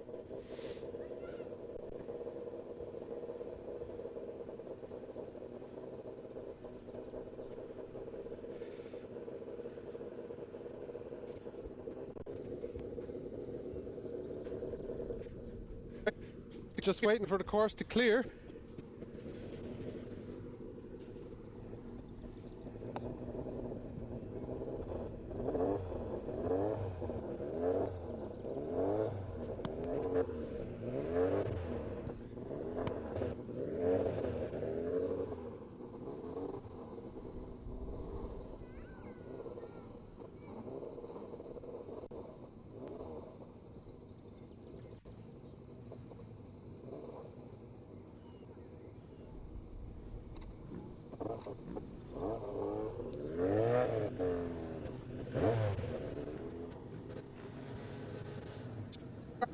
Siobhan's car sounded a little bit stuttered. Hopefully it's cleared now on the way to the line.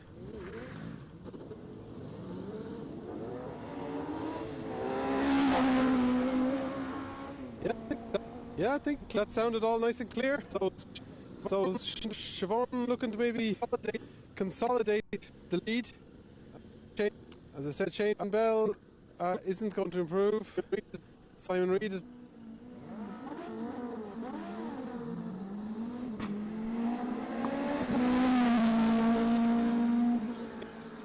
It's down to that man, Chris Houston, who's currently fifth overall.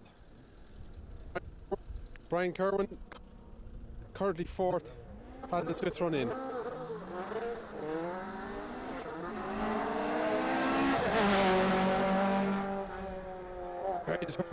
Very determined start there from Russell Stanworth too. It's possible.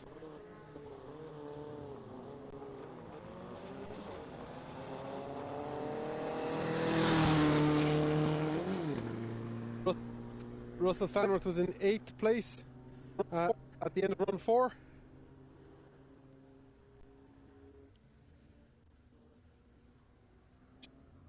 Sean McNamara on 109.264s.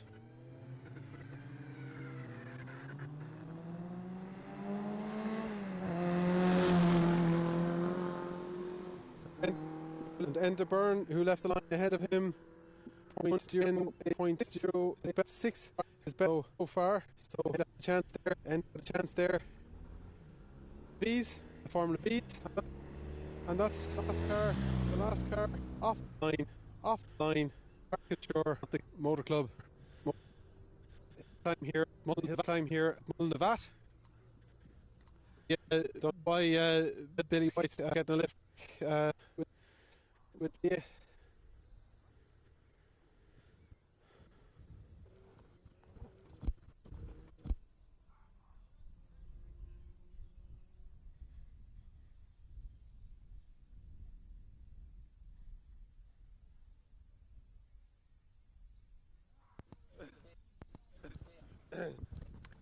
Billy White saw you walking there, so I thought Lee kicked you out of the car. And we're a bit zoomed in there. The glasses are amazing, but we don't need to only see the glasses. For you, how did it go for you and today? Pretty good. We were trying different things. We were trying different things. We lost our alternator in our alternator circuit. Constantly charging the battery and no power steering all weekend. So we had to actually change what our line and what gear we were in to suit our steering sort of issue. But at the end of the day, it didn't really slow us down too much. That's great. So, I mean, she must have built up some strength in the arms. So yeah, she's going to be arm wrestling tomorrow now in school. That's very good. So you actually just came down just to see the single seaters off the line. That's an exciting finish. It's all to play for like 3 of them at least. Yeah, it is. Yeah, and I've been watching the times. Like, still have my eye on the single seaters and that. I'm still a little bit jealous standing there watching them leave the line. I would like to be a part of it, but I had to just at least see them once this weekend. Oh, you're going to explode next year, aren't you? Yeah. Definitely. We're looking forward to that. We missed it, but look, it's a nice contribution you're making at the moment as well. You're doing different things. Yeah, and I actually really enjoyed it. It's like something completely different, and I'm out of my comfort zone probably at the start anyway, but really getting into it, and it's just working really well as well.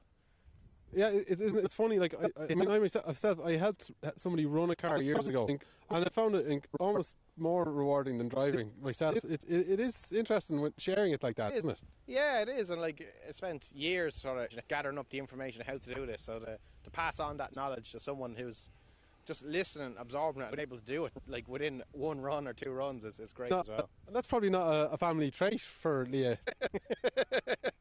I'm not a common. Alan maybe should sit in with me as well and get a few lessons. She's definitely got better at the starts than Alan already. Well, look, we're gonna watch that space and look, safe home. We've all got kind of interesting journeys ahead of us now, so yeah, catch up with you later. Thanks. See you later.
So we're just waiting on the last of the times to come in there. In the burn now in the traffic jam, trying to the paddock. Sorry if the sound's gone a bit funny in the last little while. I can't see why. We've still got power and everything. Equipment might be just getting tired at this stage.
apologies for the break up in the audio there the last while. We're working on just trying an alternative now, so we can give you a good roundup of the final results when they come in.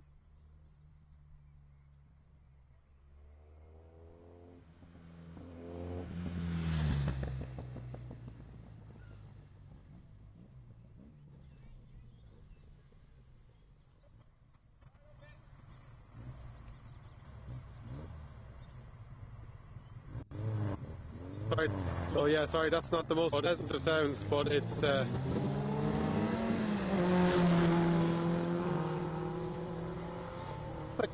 it looks like the burn needed to do another run.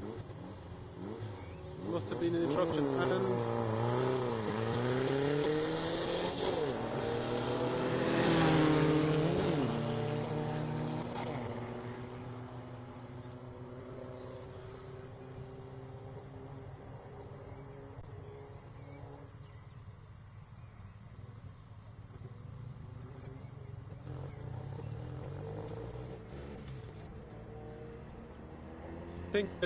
I think the two V's have to go again.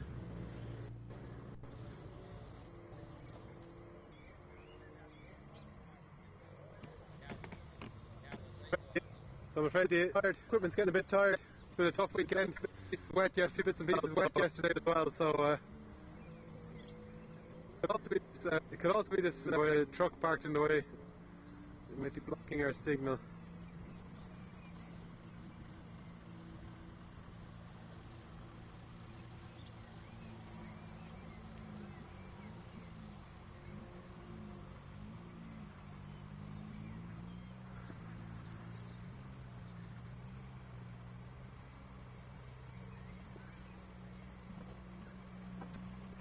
So that's the reason for the times not being published yet. There was two cars that had reruns there.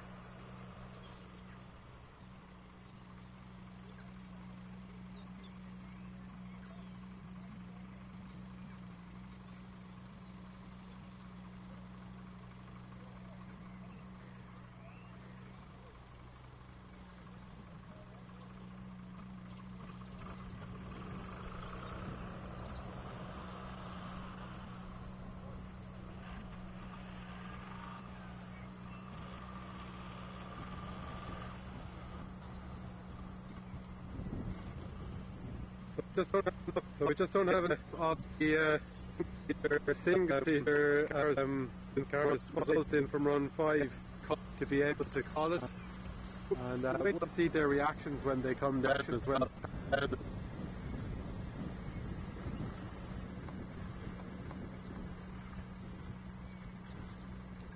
But we'll not sign off from the live cover of the Carrick-on-Suir Motor Club Mullinavat Hillclimb 2020 once the cars are down.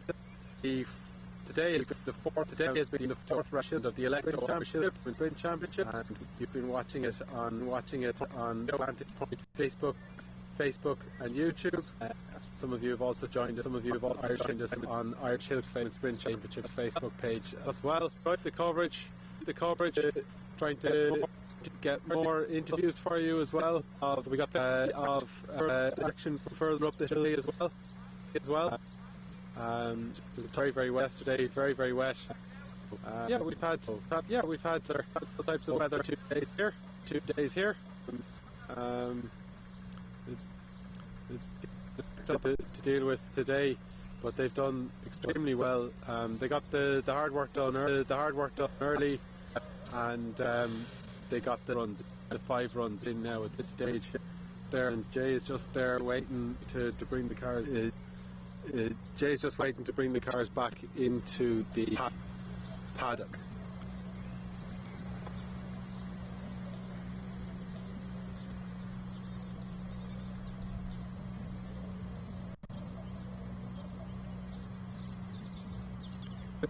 Still checking results. I don't have anything in yet.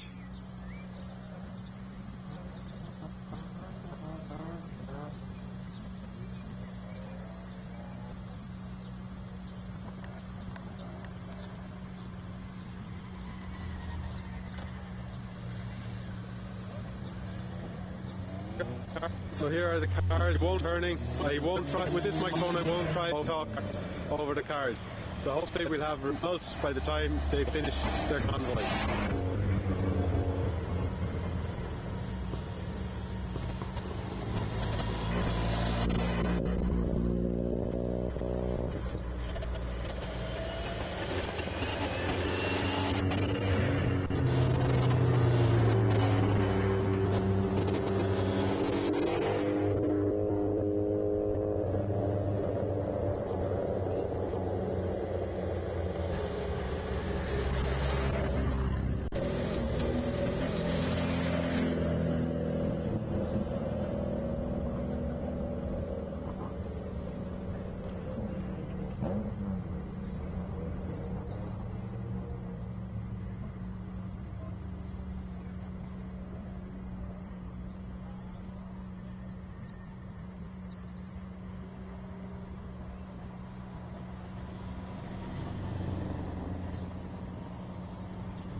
So sorry, we're still waiting on final results here. Ron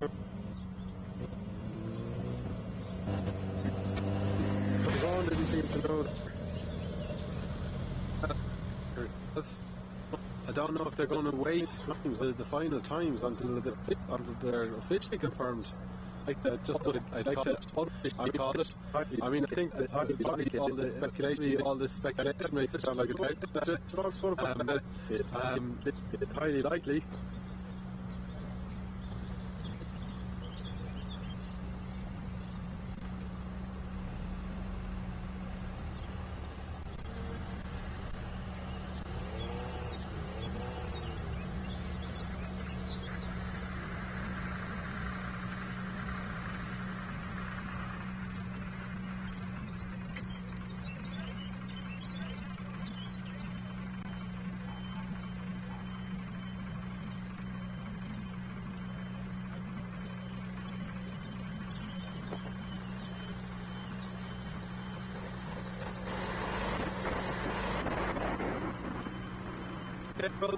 Okay, well, we're not staying here. We're not going to stay here. The sound isn't great anyway.